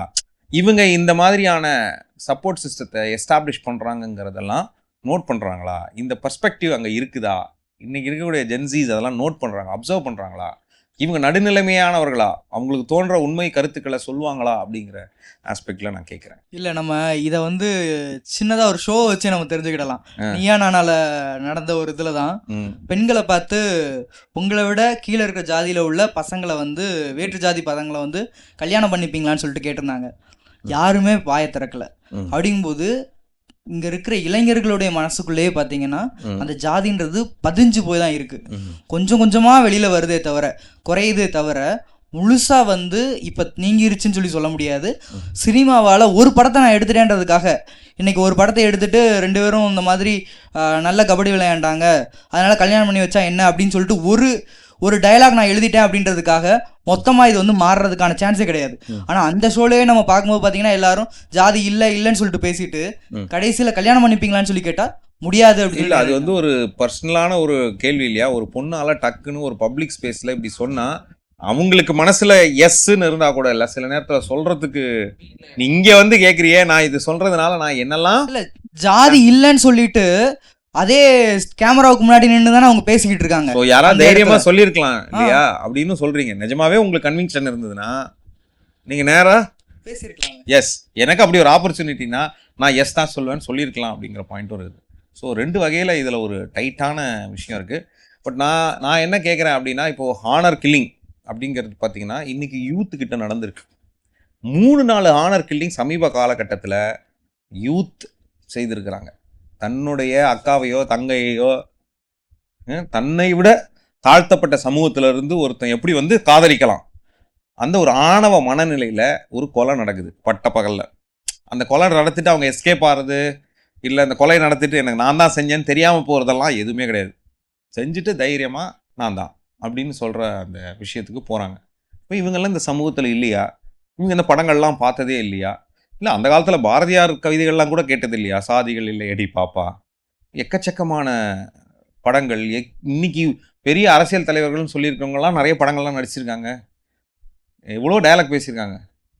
சாதிங்கிற சாதியாட அவனுக்கு சோறு போட்டு எவ்வளோ வசனங்கள், எவ்வளோ சினிமாக்கள் இல்லையா? இவ்வளோ கேட்டு வந்தவங்க எப்படி இப்படி கத்தியை தூக்கி இன்ஸ்டாவில் ஃபோட்டோ போடுற அளவுக்கு அவங்களுக்குள்ள ஒரு தைரியம் வருகிறது? அந்த ஆணவ எண்ணம் எங்கேருந்து வருது? இதுக்கு சினிமா ஏதாவது செய்யுதா இல்லையா? இது ஒரு அரசியல் இல்லையா? இதில் வந்து ஒரு சமூகத்துக்கு அரசியல்னா சமூகத்துக்கு ஏதாவது செய்யறது தானேங்க. அரசியல்னா உன்னை நான் இழுப்பேன்றது இல்லை, ஆஃபீஸில் பாலிடிக்ஸுங்க அப்படின்னு அந்த பாலிடிக்ஸ் நான் சொல்லலை. பாலிடிக்ஸ் அப்படிங்கிறது என்ன? சமூகத்தை செழுமைப்படுத்திக்க நாம ஒருங்கிணைச்சிக்கிறது. அந்த ஒருங்கிணைப்பில் இந்த சாதிய விஷயத்த மாத்திரமா வேணாமா? நீங்களும் இப்போ டாக் ஷோவில் மாட்டிருக்கீங்க. இப்போ நீங்கள் சொல்லணும், சாதி வேணுமா வேணாமா? சாதி வேணான்ன்றத இந்த சினிமா செய்யுதா? அந்த அரசியல் அங்கே நிலைநிறுத்தப்படுதா? ஆனால் இப்போது பரியரும் பெருமாள், அதுக்கப்புறமா வந்துட்டு அந்த மாதிரி படங்கள்லாம் வந்துட்டு ஜாதியை பற்றி பேசுது. அவங்க எவ்வளோ கஷ்டப்பட்டாங்க, அவங்க வந்து லைக் எப்படி வந்து அதுலேருந்து முன்னேறி வந்தாங்கன்னு சொல்லிட்டு பேசுகிறாங்க.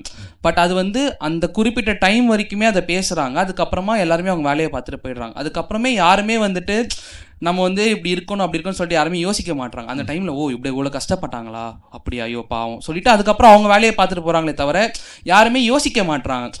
நம்ம வந்து இப்போ கரெக்டாக இருந்தோம்னா நம்மளுக்கு வர அடுத்த ஜென்ரேஷன் வந்து அப்படி இருக்காது, ஒருத்தன் மேலே ஒருத்தன் கீழேன்னு பார்க்காது, எல்லாருமே சமோன்னு பார்க்குறோன்னு சொல்லிட்டு யாருமே பேசுறது கிடையாது. எல்லாம் அந்த படம் எப்பா சூப்பராக நடிச்சிருந்தாங்கப்பா, அந்த புண்ணி அப்படின்னு தான் பேசுகிறாங்களே தவிர இப்போ வீட்டில் யாருமே டிஸ்கஸ் பண்ண மாட்டாங்க. இப்போ நான் போயிட்டு எங்கள் அம்மா கிட்ட போயிட்டு அம்மா இந்த மாதிரி ஒரு படம் பார்த்தேன் அப்படி சொல்லிட்டு யாருமே பேசுறது இல்லை. ஏன்னா பேசினா வந்துட்டு அல்டிமேட்டாக வந்து இவங்க என்ன நினச்சிப்பாங்க, நம்ம வந்து ஜாதியை பற்றி பேசணும்னா நம்ம சொந்தக்காரங்க என்ன நினச்சிப்பாங்க, இந்த பையனோட சேர்ந்தா நினச்சிப்பாங்கன்னு சொல்லிட்டு எல்லாருமே ஒரு கான்ஷியஸாகவே சுற்றிட்டு இருக்காங்க. அதை ஃபஸ்ட்டு உடைக்கணும். எப்படின்னா வந்து எஜுகேட் பண்ணணும். நம்ம ஃப்ரெண்ட்ஸ் படம் பார்த்துட்டு வந்து வீட்டில் பேசணும். பரியரும் பரவாயில்ல மாதிரி அதே மாதிரி 2 கிளாஸ் டீ வச்சுட்டு குடிச்சிட்டு, இதுதான் நம்ம சமூகத்தில் சுற்றி இருக்கிற பிரச்சனை. நீங்கள் என்ன ஸ்டாண்டில் நிற்க போறீங்க? இன்னொரு 10 வருஷம் நீங்கள் இப்படியேவா? எதுனாலுமே வந்து என்னை பொறுத்த வரைக்கும் நான் என்ன நினைக்கிறேன்னா எஜுகேட் பண்ணணும். நம்ம வந்து ஒருத்தவங்க பேசும்போது நம்ம வந்து பேச நீங்கள் என்ன ஆக்சுவலாக நீங்கள் என்ன நினைக்கிறீங்க? சாதி உடைச்சு வெளியே வர்ற ஆளாக இருக்கிறீங்களா நீங்கள்? நான் வந்து ஜாதிலாம் பார்க்க மாட்டேன். ஆனால் உங்கள் வீட்டில் அதை உங்களால் இன்னும் கன்வின்ஸ் பண்ண முடியல? இல்லை, எங்கள் வீட்லையும் நான் கன்வின்ஸ் பண்ணிட்டேன். ஏன்னா வந்துட்டு நாங்கள் பேசுவோம், நானும் சரி எங்கள் அம்மாவும் சரி, நடக்கிற எல்லா விஷயங்களும் பேசுவோம். அந்த மாதிரி எல்லா வீட்லையும் பேசுவோம். ஏன் கேட்குறேன்னா, இதை பார்க்கக்கூடிய இளைஞர்கள் உங்களுடைய மைண்ட் செட்ல இருந்து அவங்க என்ன லெவல்ல லேயர்ல இருக்காங்களோ நீங்க பேசுறத பார்க்கும்போது உங்களுக்கு சம்டைம்ஸ் மோட்டிவேஷன் வரலாம். இங்க நீங்க அரசியல் தலைவராக ஆறீங்க, உங்களுடைய பேச்சு இங்க ஒரு அரசியல் ஆகுறது, நீங்க ஒரு அடையாளம் ஆகுறீங்க. எந்த தலைவர் பேசலையோ எனக்கு அதை பத்தி பிரச்சனை இல்லை, நீங்கள் ஒரு தலைவர். அதனால உங்களுடைய மன ஓட்டம் என்ன, நீங்க என்ன பண்ணியிருக்கீங்க? ஸோ அதான் நாங்கள் வந்து எங்கள் வீட்டில் பேசுவோம், நாங்கள் எல்லா விஷயமும் பேசுவோம். ஆனால் வந்து இந்த மாதிரி வந்து எல்லா பேரண்ட்ஸும் பேசுவாங்களாம் கேட்டால் தெரியாது. ஏன்னா நம்ம எதுக்கு பேசணும், உனக்கு இது தேவையில்லாத விஷயம் அப்படின்னு சொல்லிட்டு இது பண்ணிடுவாங்க. ஸோ நான் இங்கே பார்க்குற பெற்றோர்களுக்கு நான் என்ன சொல்லுவேன்னா, உங்கள் பசங்க கிட்ட பேசுங்க. பேசினா மட்டும்தான் நிறைய விஷயம் உங்களுக்கும் தெரியும், என்ன நடக்குதுன்னு தெரியும், என்னென்ன மாற்ற முடியும்னு தெரியும். நிறைய பேரண்ட்ஸ் வந்து பசங்களை ஃபோர்ஸ் பண்ணுறாங்க, நீ இப்படி தான் இருக்கணும்னு ஃபோர்ஸ் பண்ணுறாங்க. அப்படிலாம் ஃபோர்ஸ் பண்ணாமல் அவனுக்கு என்ன பிடிச்சிருக்கோ பண்ணட்டும், அவன் என்ன ஃபாலோ பண்ணிக்கோ பண்ணட்டும். ஸோ இந்த மாதிரி வந்து ஒரு ஒரு ஒரு அண்டர்ஸ்டாண்டிங் வந்தால் மட்டும்தான். பையன் எவ்வளோ தைரியமாக பேசுகிறாப்புல. எனக்கு வந்து பெண்கள், நீங்கள் உங்கள் வீட்டில் இந்த மாதிரியான சாதி தகர்ப்பு, சாதி ஒழிப்பு சினிமாக்கள், அந்த விவாதத்தை பதிவு பண்ற சினிமாக்கள், அதாவது அந்த அந்த சாதி அந்த லைன் ஆஃப் டஃப்னஸ் இருக்கக்கூடிய ஊர் கதைகள் இருக்கு இல்லைங்களா, அதை விவாதமாக வைக்கும். பரியேறும் பெருமாள் ரொம்ப அருமையான ஒரு கிளைமேக்ஸை கொண்டு வந்து வைக்கும். அந்த பிளாக் டீ அந்த பால், இந்த ரெண்டையுமே வச்சுட்டு இது ரெண்டும் எப்போ கலக்கும், இது ரெண்டுத்துலேயுமே சாய்ஸ் இருக்குது. நீங்கள் பாலும் குடிக்கலாம், பிளாக் டீயும் குடிக்கலாம், கலந்தும் குடிக்கலாம், சைனா டீ அளவு குடிக்கலாம், ஸ்ட்ராங்காகவும் குடிக்கலாம். இவ்வளோ ஆப்ஷன்ஸ் உங்களுக்கு இருக்குல்ல, இது ஏன் நீங்கள் யூஸ் பண்ண மாட்டீங்க? அவ்வளோ மீனிங்கை அந்த இயக்குனர் ஒரு காட்சியில் அப்படி வச்சுட்டு போயிடுறாரு. இது எல்லாமே இட் இஸ் பாசிபிள்ங்க, இது ரெண்டும் தனி கிடையாது, இது என்ன வேணாலும் பண்ணலாம் அப்படிங்கிற ஒரு ஆப்ஷன் அங்கே கொடுத்துட்டு போகிறாங்க. இது கூட வேணாம், க்ரீன் டீ கூட குடிச்சுக்கோங்க, இல்லை இதுலேருந்து தண்ணியை மட்டும் குடிங்க, என்ன வேணால் பண்ணுங்கன்னு ஒரு ஆப்ஷன் வைக்கிறாங்க. அப்போ இந்த ஆப்ஷனை நம்ம டிஸ்கஸ் பண்ணுறோம். நீங்கள் என்ன பார்க்குறீங்க? நீங்கள் சட்டமெல்லாம் படிக்கிறீங்க, தங்களுக்கு தெரியாத சட்டங்கள் ஒன்றும் இல்லை. சட்டம் தெளிவாக சொல்கிறது, இந்த சமூகம் எதற்கு மாற்றாக போக வேண்டிய ஒரு சமூகம், எந்த விதமான சாதி பாகுபாடு இல்லாத ஒரு சமூகமாக போகணுங்கிறதுக்காக தான் சட்டமே இருக்குது. அப்படி இருக்கிற பட்சத்தில் நீங்கள் எப்படி பார்க்குறீங்க இந்த படங்களெல்லாம்? உங்கள் சட்ட ஆளுமையில் எப்படி உங்கள் வீட்டில் பேசுகிறீங்க? இல்லை ஆக்சுவலி என்னன்னா, இந்த ஜாதி அப்படின்ற ஒரு விஷயமே எப்படின்னா, ஐ கிளாஸ் பீப்புள்னா ஐ கிளாஸ் மட்டும் தான் கல்யாணம் பண்ணணும், அவங்க கூட மட்டும் தான் பழகணும். ஏன்னா நம்ம ஐ கிளாஸ், லோ கிளாஸ் அப்படின்றது நம்ம அந்த இதுவில் இருக்கணும் அப்படின்னு சொல்லிட்டு எல்லா உயர்ந்த ஜாதிகளோட மைண்ட்ஸில் வந்து ரொம்ப ஆழமா வந்து போயிருக்கு. உயர்வு பார்க்கும் மக்கள்கிட்ட உயர்வாவே இருக்குது. நாங்கெல்லாம் தான் உயர்வு, சோத்துக்கு வழி இல்லைனா கூட நாங்க உயர்வு தான். ஆமா. ஸோ எங்க வீட்டில் வந்து நார்மலா பார்த்தீங்கன்னா இன்ன வரைக்குமே வந்து இந்த ஜாதியை பத்தியோ இல்லை எந்த ஒரு ரிஸ்ட்ரிக்ஷனுமே இதை பத்தி எங்கள்கிட்ட சொன்னது கிடையாது. அதே மாதிரி நாங்க பழகின விதம், ஒருத்தவங்கள்ட்ட பழகும் போதோ எங்களுக்கு மைண்ட்ல வந்து அப்படி ஸ்ட்ரைக் ஆனது கிடையாது, இவங்கள்ட்ட பேசக்கூடாது அவங்கள்ட்ட பேசக்கூடாது அப்படின்னு சொல்லிட்டு. ஸோ இப்படி வந்து ஒரு பசங்களை வளர்ப்பு முறையை எடுத்துட்டு வந்தா கண்டிப்பா இந்த நாட்டில் வந்து ஜாதிகள் அதிகமா இருக்காது அப்படின்ற மாதிரி எனக்கு தோணுது. ஸோ உங்க ஃபேமிலி ஆல்ரெடி ஓப்பனா இருக்கிறாங்க. ஆமா, திருமணம் மாதிரி விஷயங்கள்லாம் அவங்க என்ன பேசியிருக்காங்க? கண்டிப்பா அந்த திருமணம் மாதிரி விஷயம்லாம் ஜாதியை தாண்டி வந்து கேரக்டர் அப்படின்ற ஒரு விஷயத்த வந்து இப்ப இருந்தே எங்க வீட்ல வந்து சொல்லி கொடுக்க ஆரம்பிச்சாங்க. அப்பதுல இருந்தே சொன்னதுனால இப்ப எந்த ஒரு விஷயம் பார்க்கும்போது கேரக்டர் என்ன சொல்றாங்க, நம்ம ஆளுங்க மாதிரி இருக்கக்கூடிய கேரக்டரா என்ன சொல்ல வராங்க? அப்படி கிடையாது, அப்படிலாம் சில வீட்டுல சொல்லுவாங்க. கேரக்டர் இருக்கட்டுங்க, ஆனா நம்ம ஆளுங்க மாதிரி அது உங்களுக்கு தெரியும்ல, எல்லா கேரக்டரும் நம்ம ஆளுங்களுக்கு செட் ஆகாது. உதாரணத்துக்கு ரொம்ப சிம்பிளா சொல்லுவாங்க, தம்பி கேரக்டர் எப்படி இருக்கும், நல்ல தம்பி தான், இல்ல வெஜிடேரியன் தானே சாப்பிடுவாரு, அந்த கேரக்டருக்குள்ள அதுல ஒண்ணு இருக்குது இல்லையா? இல்ல தம்பி கேரக்டர் எப்படி, நல்ல கேரக்டர் தான், ஏதாவது சிகரெட்டு இதெல்லாம் அதெல்லாம் இல்லை, நான்வெஜ் சாப்பிடுவாரா, சாப்பிடுவார், பீஃப்லாம் சாப்பிடுவாரா, புரியுதுங்களா? எல்லாத்துலேயும் ஒரு கமா இருக்கு நம்ம ஊரில், அந்த கமா தான் கமான் கமான் அப்படின்னு அதுக்குள்ள ஒரு சாதிய பாயிண்ட் ஆஃப் வியூ இருக்குது. எப்படி உங்க வீட்டில் எப்படி? இல்ல அப்படிலாம் எந்த ஒரு ரெஸ்ட்ரிக்ஷனும் அப்படிலாம் கிடையாது, மனிதனின் செயல்பாடு தான். கண்டிப்பா. ஓகே, வெரி குட், சூப்பர், வாழ்த்துக்கள். உங்க வீட்டுக்கும் மிகப்பெரிய வாழ்த்துக்கள். எங்க ஊர்ல வந்து நாங்க வந்து கன்னியாகுமரியில இருந்து, ஸோ அங்க வந்து ஜாதி வந்து இன்னமும் இருக்குதான். இப்போ நான் பிறந்து வளர்ந்த ஊர்ல கூட ஜாதி வந்து இருக்கு. இப்போ எங்க அப்பா வந்து மீனவர். சாதி இருக்குன்னா சாதிய செயல்பாடுகளும் இருக்கு, கண்டிப்பா நம்பி செய்யற செயல்பாடுகள் இருக்கு. ஏன்னா நாங்க வந்து மீனவர்கள் தான். இப்போ நாங்க வந்து கல்யாணம் பண்ணி, இப்போ எங்க ஊர்ல வந்து இந்த 5 ஊர் வந்து ஒரு கேஸ்ட்ல இருக்கும். ஸோ மேரேஜ்னு பேசுகிறப்போ அந்த 5 ஊரில் உள்ள கேஸ்ட்ல தான் பேசுவாங்க. இப்போ நான் சென்னையில் ஒர்க் பண்ணுறனால எனக்கு ஃப்ரெண்ட்ஸ் கூட வேறு ஜாதியிலேருந்து இருந்து நான் கூட்டிகிட்டு போனால் கூட என் பக்கத்து வீட்டுக்காரங்க என்ன கேட்பாங்க, எந்த ஆளுங்க, எங்கேருந்து வந்தாங்க அப்படின்னு தான் கேட்பாங்களே தவிர, ஒரு நாள் சாப்பாடு கொடுத்தா கூட அதை இன்னை வரைக்கும் அது தப்பாக பேசுகிற சமூகம் இருக்குது. உன் பொண்ணை என்ன அங்கே படிக்க வச்சிருக்க, நம்ம ஜாதி பெண் படிக்க வைக்க வேண்டியது, பழகுறது பழக்கம் கூட ஜாதி பயப்படுறாங்க. அது எங்கேயாவது வந்து திருமணத்துக்கு போய் நின்றுடும். ஆனால் எங்கள் வீட்டில் வந்து நான் எங்கள் வீட்டில் ஒரே பொண்ணு தான். இப்போது நான் வந்து என்னை இது வரைக்குமே இந்த ஜாதியில் பழகு, இந்த ஃப்ரெண்ட்ஸ் கூட தான் பழகணும், இந்த பசங்க கூட தான், அந்த மாதிரி எதுவுமே என்னை வந்து சொல்லிக்கிட்டு கிடையாது. எங்கள் அம்மா அப்பாவை சொல்கிறேன். ஆனால் என் ஃபேமிலி சைடு வந்து இருக்கு. கண்டிப்பா இருக்கு. இப்போ மேரேஜ்னு அலைன்ஸ் வரப்போ கூட நம்ம பொண்ணெல்லாம் அங்க படிக்க வைக்காத, எவனையாவது கூட்டிட்டு வந்துருவா, இல்லை யாரையாவது லவ் பண்ணிட்டு வந்துருவா, அந்த மாதிரி ஒரு விஷயம். ஆனா நம்மளுக்குமே அந்த ஒரு தாக்கம் ஆயிடுச்சு. இப்போ ஒருவேளை நம்ம ஃபேமிலி யாருமே நம்மளை மதிக்காம போயிடுவாங்களோ அப்படிங்கிற ஒரு தாக்கம் ஒரு சோஷியல் ஃபியரை கிரியேட் பண்றோம், இன்செக்யூரிட்டியை கிரியேட் பண்றாங்க. கண்டிப்பா அது பெண்களுக்கு வந்து ரொம்ப நம்ம பேரண்ட்ஸ் வந்து நம்ம அசிங்கப்படுத்தக்கூடாது அப்படிங்கிற ஒரு ஃபியர் வந்து அதிகமா இருக்கு. ஓகே, உங்க வாழ்க்கை நீங்க தான் வாழ போறீங்க, உங்க வாழ்நாள்ல நீங்க என்ன பண்றீங்க. ஆனா இனியும் அதுதான் சொல்ல வரேன். இப்போ என்ன பொறுத்த இந்த வரைக்கும் இன்செக்யூரிட்டியே பாத்துக்கிட்டு இருந்தா நம்ம என்ன பண்றோம்? என்ன பொறுத்த வரைக்கும் நமக்கு மனசுக்கு என்ன பிடிச்சிருக்கோ அதுதான் பண்ணணும். அப்படி இப்போ நம்ம கேர்ள்ஸ் வந்து என்ன நினைச்சாலும் நம்ம ஸ்ட்ராங்கா இருந்தோம்னா போதும் அப்படின்னு தான். இப்போ நான் என்ன பொறுத்த வரைக்கும் இப்போ உங்களை மாதிரி தான் பல நேரத்துல வந்து ஹீரோயினோட அப்பா அம்மாலாம் ப்ரெஷர் போடுறாங்க. அதை தாண்டி தானே ஹீரோயின் வந்து எனக்கு பிடிச்சிருக்கு, எனக்கு அவனை பிடிச்சிருக்கு அப்படின்னு சொல்லி போய் கல்யாணம் பண்றாங்கல்ல. எவ்வளவுதான் பிடிச்சிருக்குன்னு சொன்னாலும் பேரண்ட்ஸ் வந்து ஒரு பிளாக்மெயில் வச்சிடறாங்கல்ல. நான் வந்து இல்ல, நான் என்ன கேட்குறேன், சினிமா வந்து அப்படிதானே காட்டுது. அந்த ஹீரோ கூட நிக்கணும் அப்படின்னு சொல்லிட்டு அவர் வந்து கீழே இருந்து கூடுவார், வைத்திலி கீழே வா, கட்டின புடவை வா, நான் பாத்துக்கிறேன் அப்படிலாம் சொல்றாங்கல்ல. இதெல்லாம் சினிமால இருக்குல்ல, அந்த ஹீரோயிசம்ல அதை உடைச்சிட்டு வர்றது இருக்குல்ல. இப்போ உள்ள சமூகத்துல இருக்கிற பெண்கள் அப்படி வருவாங்களான்னு கேட்டா 100க்கு ஒரு 50% வந்து கண்டிப்பா வருவாங்க தான். இப்போ நாங்கெல்லாம் வந்து வெளியே சொல்றதே எங்களுக்கு ஒரு பெரிய நம்பிக்கையா தான் இருக்கு. இப்போ நாங்க வெளியே படிக்கிறோம். ஆனா இதனுடைய விளைவா நடக்கிற இந்த ஆணவ கொலைகள், இந்த மாதிரியான விஷயங்கள் வந்து அதெல்லாம் உங்க ஊர்ல பயம் இருக்கா? நம்ம ஆளுங்களை தாண்டி வெளியே போனா எக்ஸாம்பிள்லாம் காட்டுவாங்க. இந்த வீட்டுல பாத்தீங்களா என்ன நடந்துச்சு, அந்த வீட்டுல அந்த மாதிரிலாம் மிரட்டல்லாம் உண்டா? இல்ல மிரட்டல்லாம் கொலை அந்த மாதிரிலாம் பண்ண மாட்டாங்க. ஆனா வந்து சொல்லுவாங்க இந்த மாதிரி, நான் எடுத்து சொல்ற மாதிரி சொல்லுவாங்க, நம்ம ஆளா இருக்கட்டும், நம்ம பசங்களா இருக்கட்டும், அந்த மாதிரி சொல்லுவாங்களே தவிர மற்றபடி கொலை அந்த மாதிரி எல்லாம் எதுவுமே இல்லை. இந்த ஊர்ல இருந்து போகும்போது இந்த நேந்திரக்காய் சிப்ஸ்லாம் கட்டி கொடுக்கும்போது இதுல ஷேர் பண்ணும்போது நம்ம பசங்களா இருக்கட்டும், அவங்க இங்கேயே தின்னுட்டு இருப்பாங்களே, அவங்க அங்க வந்து அந்த மாதிரிலாம் இல்லை. நாங்க வந்து வாரி வழங்கும் வள்ளல். Okay, very good sir. இதெல்லாம் தாண்டி எங்க ஊர் பரமக்குடி, கன்னியாகுமரி தாண்டி எங்க பரமக்குடி இல்ல சார், இந்த விஷயங்கள்ல தான் கடல் தான். அந்த ஜாதி சார்ந்த கல்யாணங்கள் இதெல்லாம் தாண்டி இளைஞர்கள், எங்க ஊர் பரமக்குடி பக்கத்துல ஒரு வாரத்துக்கு முன்னாடி ஒரு கொலை. என்னன்னா, என் ஜாதிக்காரன் இந்த ஊர்ல மெஜாரிட்டியா இருக்கான்னு சொல்லிட்டு ஒரு போர்டு வச்சுட்டாங்க. போர்டு அவங்க ஜாதி தலைவர்களுடைய போர்டு. இந்த ஏரியா வந்து எங்க ஏரியா அப்படிங்கிற மாதிரி அடையாளப்படுத்துற மாதிரி அந்த ஜாதி தலைவர் வச்சு போர்டு வச்சிட்டாங்க. இன்னொரு மைனாரிட்டியா இருக்கிற ஒரு ஜாதி வந்து போர்டு வைக்க முடியல அப்படின்னு சொல்லிட்டு தலைவர்கள் போர்டு வைக்க முடியல, அவங்க தலைவரோட போட்டோ வைக்க முடியல அப்படின்னு சொல்லிட்டு நைட்டா கொண்டு போய் வச்சுட்டாங்க. மைனாரிட்டியா இருக்கிறவங்க வச்சதை பார்த்துட்டு அங்க அந்த மெஜாரிட்டியா இருக்க ஜாதிக்காரங்க வந்து 2 இளைஞர்கள் வந்து இங்க இருக்கிறவங்கள 2 பேரும் வெட்டிட்டாங்க. போர்டாவது எடுத்து போட்டிருக்கலாம். மனிதர்களை வெட்டுற வன்மம் எங்கிருந்து வருது?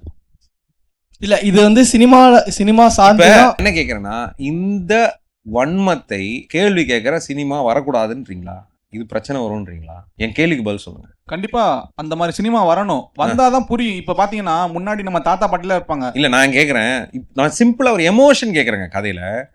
இப்போ இங்க இருந்து 2 பேரை வெட்டிட்டாங்க. இந்த ஊர்ல இருக்கிற ஒருத்தரோட ரொம்ப க்ளோஸ் ஃப்ரெண்டுங்க, அவரோட சேர்ந்து அவங்க எங்கேயோ போனோம், நம்ம ஏதோ ஒன்று செய்யணும்னு சொல்லிட்டு இருந்த ஒரு நண்பனை இந்த ஊர்ல இருந்த ஒரு ஆள் இழந்துட்டாப்ல. நான் சொல்ற லாஜிக் புரியுதா? அந்த ஒரு நட்பு போகுது இல்ல, அந்த ஒரு ஃப்ரெண்டு போயிட்டான் இவங்களுடைய இதுல அப்படின்னு அவன் சட்டையை பூச்சி உழுக்கிறதுன்னு ஒன்று இருக்குல்ல. ஏன்டா உங்களுக்குலாம் என்னடா படிச்சு நீங்கலாம் என்னடா இருக்கீங்கன்னு கேட்குற அந்த கதை இருக்குல்ல, அந்த கதை வரக்கூடாதாங்கிற. இல்லை, இங்கிருந்து போகக்கூடிய ஒரு இடத்துல இருந்து அந்த ஒரு ஃபேமிலி அந்த ஆளை இழந்துட்டு நிக்கிற அந்த குமுறலை பார்த்து விவாதிக்கிற அந்த விவாதங்கள் இருக்கக்கூடாதா? இங்க ஒரு உயிரிழந்த குடும்பத்தோடைய உணர்வு இங்க வெளியப்படக்கூடாதா? சார், நீங்க ஆணவ கொலை பத்தி பேசுனீங்க, அதுக்கப்புறம் குடிநீர்ல மலம் கழிக்கிறது மாதிரி மிகப்பெரிய ஒரு முகம் சுளிக்கிற நிறைய விஷயம் சம்மதம் நடக்குது. ஆனா இதுல அடிபடுறது கீழ் சாதியெல்லாம் இருக்காங்க, மேல் தாழ்ந்த சமூகமா இருக்காங்க. ஆனா அடுத்து இன்னொரு பார்ட்டி என்ன இருக்காங்கன்னா, அவர்கள் அரசியல் செல்வாக்கு உள்ள நபர்களா இருக்காங்க. அந்த இடத்துல அந்த சாதிக்காரர்களுடைய சமூகம் தான் உயர்வா இருக்குது. அப்போ அதுல ஒரு தலைவராக நிற்கிறாரு. ஸோ இவங்க கேள்வி கேட்கும்போது அவங்க கட்சிக்குள்ள ஒரு சில பூசல் நடக்குது, அது வந்து வேற ஒரு ரிஃப்ளெக்ட் ஆகுது. இதை சினிமா படம் பண்ணாது. ஏன்னா சினிமாவுக்கு ஒரு பயம், ஒரு ஹீரோ படம் நடிக்கிறாருன்னா அது எல்லா சாதியினரும் பார்க்கணும், எல்லா மொழியினரும் பார்க்கணும் அப்படின்னு ஒரு பேன் இண்டியா லெவல்ல சினிமா போயிடுச்சு. அப்போ இங்க அடித்தளம் இருக்கிற மக்கள் சொல்ற ரொம்ப தெளிவா இருக்கு. சினிமா சாதிக்குள்ள உள்ள போய் கேள்வி கேட்காது, கேட்க அந்த தைரியம் இல்லைன்னு படிநிலைகளை சொல்றேன் சார். அப்படி தைரியம் இல்ல. தைரியம் இல்ல. ஏன்னா அவங்களுக்கு வியாபாரம் தான் இங்க முக்கியமா இருக்குது. அதை அப்படியே ரீட்டைன் பண்ணா ஓகே. இந்த இந்த இந்த ரவுண்டு இந்த சாதியை வச்சு ஒரு படம் பண்ணி இவங்கெல்லாம் நல்லவங்க வல்லவங்க ஒன்றா இருந்து எல்லாம் செய்வாங்கன்னா, அடுத்தது இன்னொரு சாதியை வச்சு ஒரு படம் பண்ணி அவங்க நல்லவங்க வல்லவங்க அந்த மாதிரி சொல்லிட்டு இவர் சொன்ன மாதிரி ஒரு சில மாரி செல்வராஜ் மாதிரி ஒரு சில இயக்குநர்கள் வந்து சாதியை பற்றி பேசினாலும் மீதி இருக்கிற 9 இயக்குநர்கள் இதுக்கு ஆப்போசிட்டாக தான் படம் எடுக்கிறாங்க. அப்போது மெஜாரிட்டி லெவலில் இயக்குநர்கள்கிட்டயே உள்ள வேறுபாடு இருக்கும்போது பார்க்குற ஆடியன்ஸ் என்ன நினைப்பாங்க? ஒன்று நெகட்டிவாக காட்டும் போது 10 பாசிட்டிவாக நீங்கள் காட்டுறீங்க. அப்போது இதுதான் உண்மையாக இருக்கும். எது மெஜாரிட்டியாக சினிமாவில் காட்டப்படுதோ அது உண்மையாக்கப்படு சமுதாயமாக்கப்படுது. ஒரு ஹீரோ இருக்காருன்னா அவர் எந்த விதமான குலதெய்வத்தை வணங்குறான்றது முக்கியமான விஷயம், எந்த விதமான பொட்டு அணிஞ்சிருக்காரு முக்கியமான விஷயம், எந்த விதமான உறவு முறைகளை அவர் அழைக்கிறார்ன்றது முக்கியமான விஷயம் சொல்றாரு பாருங்க. இதெல்லாம் பர்பஸ்ஃபுல்லா அங்க பிளான் பண்ணப்படுது. அவ்வளோ டீடைல்ஸ் இருக்கு.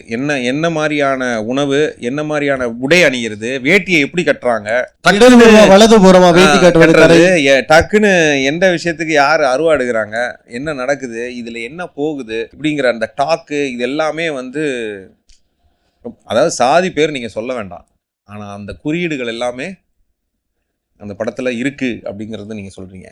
இப்ப இப்படிப்பட்ட ஒரு சினிமாவை ஆதரிக்கக்கூடிய கதாநாயகர்கள், இதை அப்படியே எதுவுமே கேள்வி கேட்காத வரக்கூடியவர்கள் எப்படி மக்களுக்கு நடுநிலையா இந்த சாதி ஒழிப்பு சமூகத்தை கட்டமைக்க முடியும்னு நான் கேட்கிறேன். அப்ப சினிமா சாதி ஒழிப்பை நோக்கி போகுதான்ற ஒரு கேள்வியே நமக்கு இங்க இருக்கே. அது திருப்பி அதை தூக்கி பிடிக்குது இல்லையா? இப்போ இந்த படத்தோட விஷுவல்ஸோ ஏதோ வரும்போது நீங்கள் வந்து சோஷியல் மீடியாவில் கமெண்ட்ஸை போய் படிக்கணும். அதுதான் என்னோட பிபியும் என்னுடைய ஆங்ஸைட்டியும் அதிகப்படுத்துது. பயம் வருது.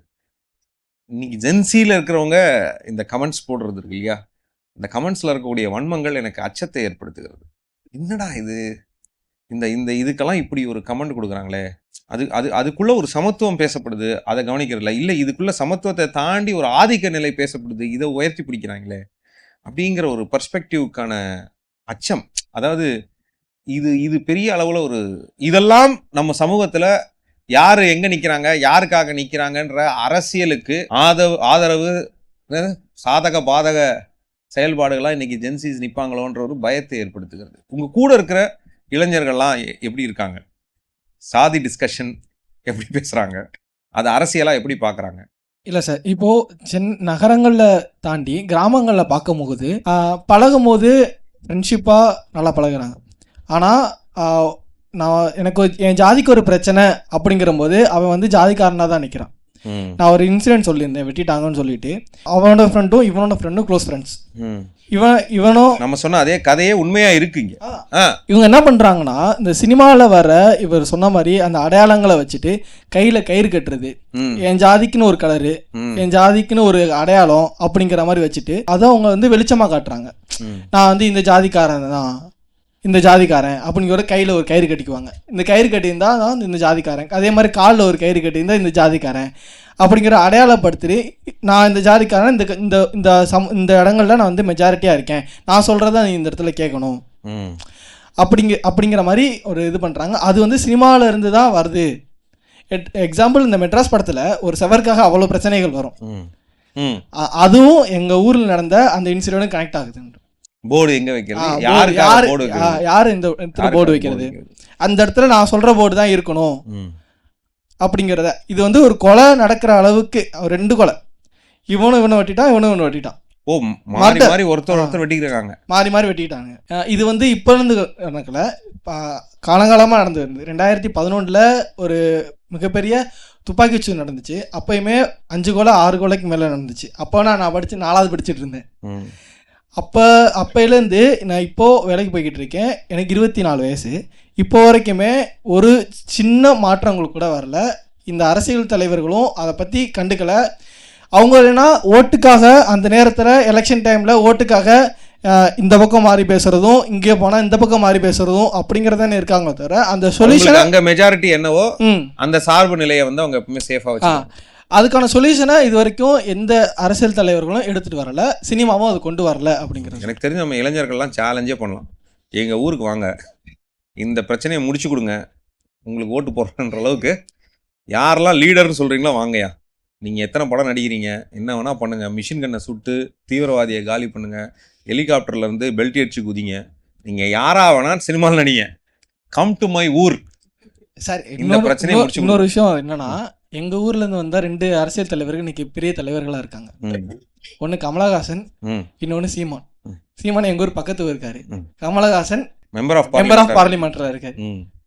அவர்களுக்கு ஒரு சின்ன ஒரு கண்டன அறிக்கை கூட இது வரைக்கும் கொடுக்கல ம்.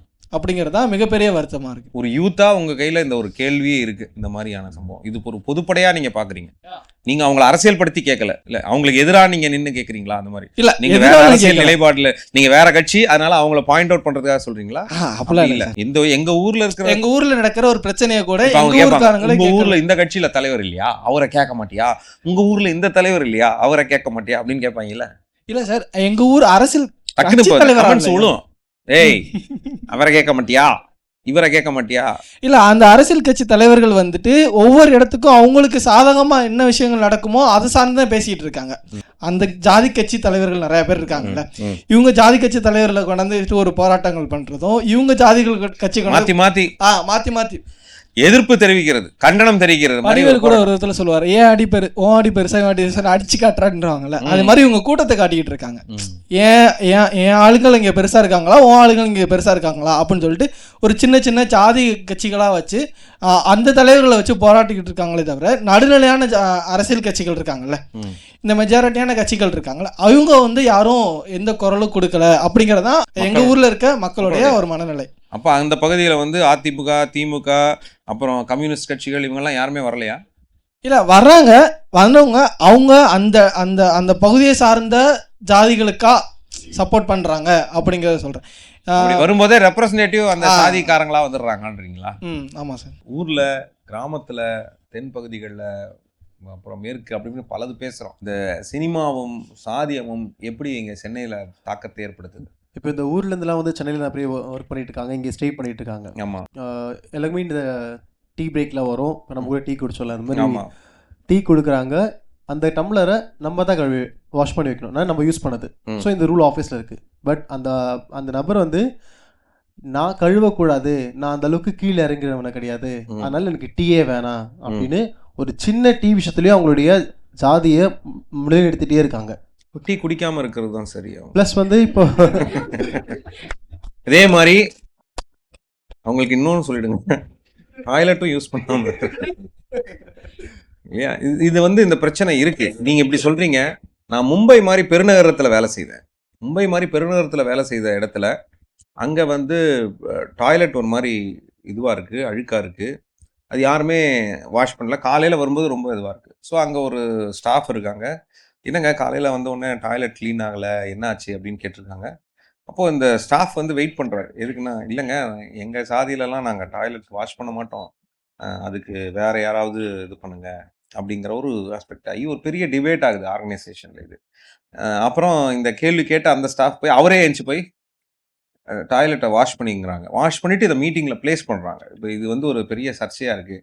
நீ எப்படியா இருந்தாலும் யாராவது ஒரு நபர் தானே அங்கே வந்து அந்த இன்னும் ஏஐலாம் வரல ஒரு டாய்லெட்டை சுத்தம் பண்ணணுங்கிறது. அப்போ இது இன்னார் தான் செய்யணுன்ற ஒரு பார்வை வைக்கிறது ஆரோக்கியமா? நம்ம எல்லாம் ஒன்று இந்த ஆர்கனைசேஷனில் இருக்கிற 10 பேர் அந்த டிபார்ட்மெண்ட்டில் இருக்கோம்னா ஆளுக்கு ஒரு நாள் ரொட்டேஷனில் என்ன பண்ணிக்க வேண்டியிருக்கு, வாஷ் பண்ணிக்கணும். இல்லைன்னா இன்னார் தான் இதை செய்யணும்னு செஞ்சு செய்வது இது மிகவும் மிகவும் ஒரு என்னது ஒரு தவறான ஒரு செயல்பாடு. அதனால கண்டிப்பாக இந்த உணர்வு இன்னும் இருக்குது அப்படிங்கிறதுக்கு அவங்க சென்னை வாழ்க்கையில் வந்து அவங்க கற்றுக்கொள்ள வேண்டிய ஒரு தேவை இருக்குது. ப்ளஸ் சென்னை மாதிரியான பெருநகரில் யூஸ் அண்ட் த்ரோ கப்புன்னு ஒன்று கொடுக்குறாங்களே, அதுவும் மிகப்பெரிய சாதியான அரசியல் தான். ஆமாம். இப்போ ஊர் சைடில் போனால் அந்த டம்ளர் அண்ட் வந்து ஒரு அலுமினியம் அந்த மாதிரி கொடுப்பாங்க.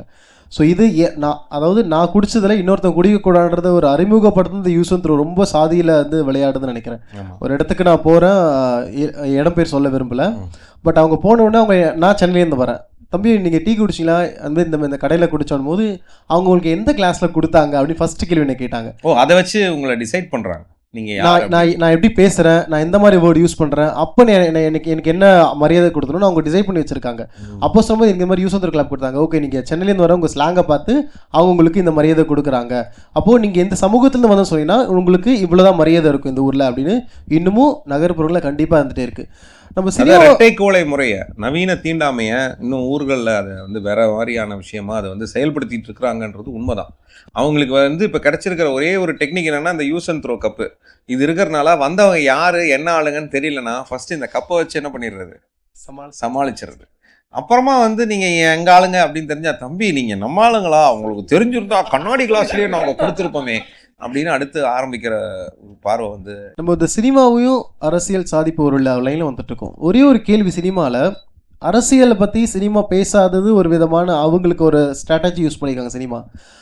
ஹீரோ முதற்கொண்டு சாதியையோ இல்லை மக்கள் இதை சாதியை பற்றி ஹீரோ ஒரு சில இடத்துல மறைமுகமாகவும் பேசுகிறாங்க. ஆனால் ஹீரோயின்ஸையும் பெண்களும் சினிமாவில் ஒரு இடத்த கூட சாதி பற்றி பேசாததுக்கு என்ன காரணமாக இருக்கும்?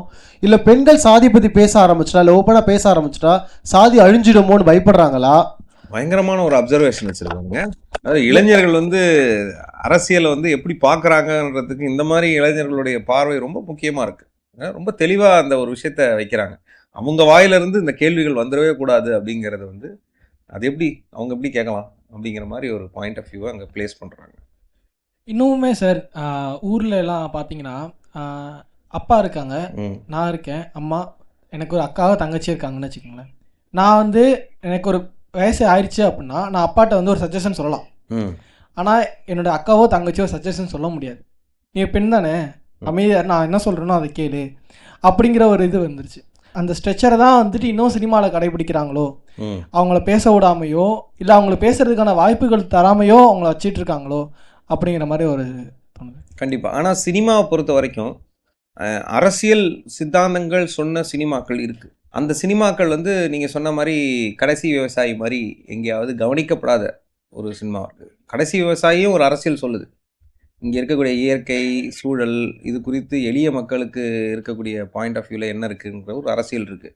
தலித் அரசியல் சொல்லிக்கிட்டு இருக்கக்கூடிய சினிமாக்கள் இன்றைக்கி இருக்குது. சாதியம் ஒழியணும் அப்படிங்கிறதுக்கான பர்ஸ்பெக்டிவில் சமத்துவத்தை நோக்கி போக முடியும், கல்வி நமக்கு ஒரு மாற்றத்தை ஏற்படுத்தும், ஸ்போர்ட்ஸ் நமக்கு ஒரு மாற்றத்தை ஏற்படுத்தும் சொல்கிற படங்கள்லாம் வந்து வந்துக்கிட்டு தான் இருக்குது. ஆனால் இதுக்கு முன்னாடி இது மாதிரி படங்கள் நிறைய பேர் பண்ணியிருக்கிறாங்க. அந்த படங்கள்லாம் வந்து பெரிய அளவில் தாக்கத்தை ஏற்படுத்தியிருக்கு. இன்ஃபேக்ட் இந்திய அளவில் ஷாம்பெனிகளுடைய படங்கள்லாம் வந்து கண்டிப்பாக நம்ம வந்து பார்த்து விமர்சனம் செய்ய வேண்டிய ஒரு தேவை இருக்குது. நிறைய படங்கள் அவருடைய படங்கள் வந்து உண்மை சம்பவங்களை அடிப்படையாக வச்சு தான் அவர் படங்கள் பண்ணுவார். அந்த சூழலில் இருந்த மனிதர்களாக இருந்தீங்கன்னா உங்களுக்கு அது என்ன வலியை தருமோ அந்த படம் பார்க்கும்போது அந்த வலியை ஏற்படுத்தும். அந்த படம் பார்க்கும்போது வலியை ஏற்படுத்துகிற அந்த சூழலில் அவர் கடைசியாக படங்களில் வைக்கிறது அங்கே ஒரு ஹீரோ ரைசிங்கே கிடையாது. நல்லா தெரிஞ்சுக்கோங்க, அங்கே கலெக்டிவ் ரைசிங். அந்த பகுதிகளில் பாதிக்கப்பட்ட மக்கள் ஒட்டுமொத்தமாக கலெக்டிவாக ரைஸ் ஆவாங்க. அந்த கலெக்டிவ் ரைசிங்கை அவர் கண்டிப்பாக படத்தில் எங்கேயாவது ஒரு இடத்துல வைப்பார்.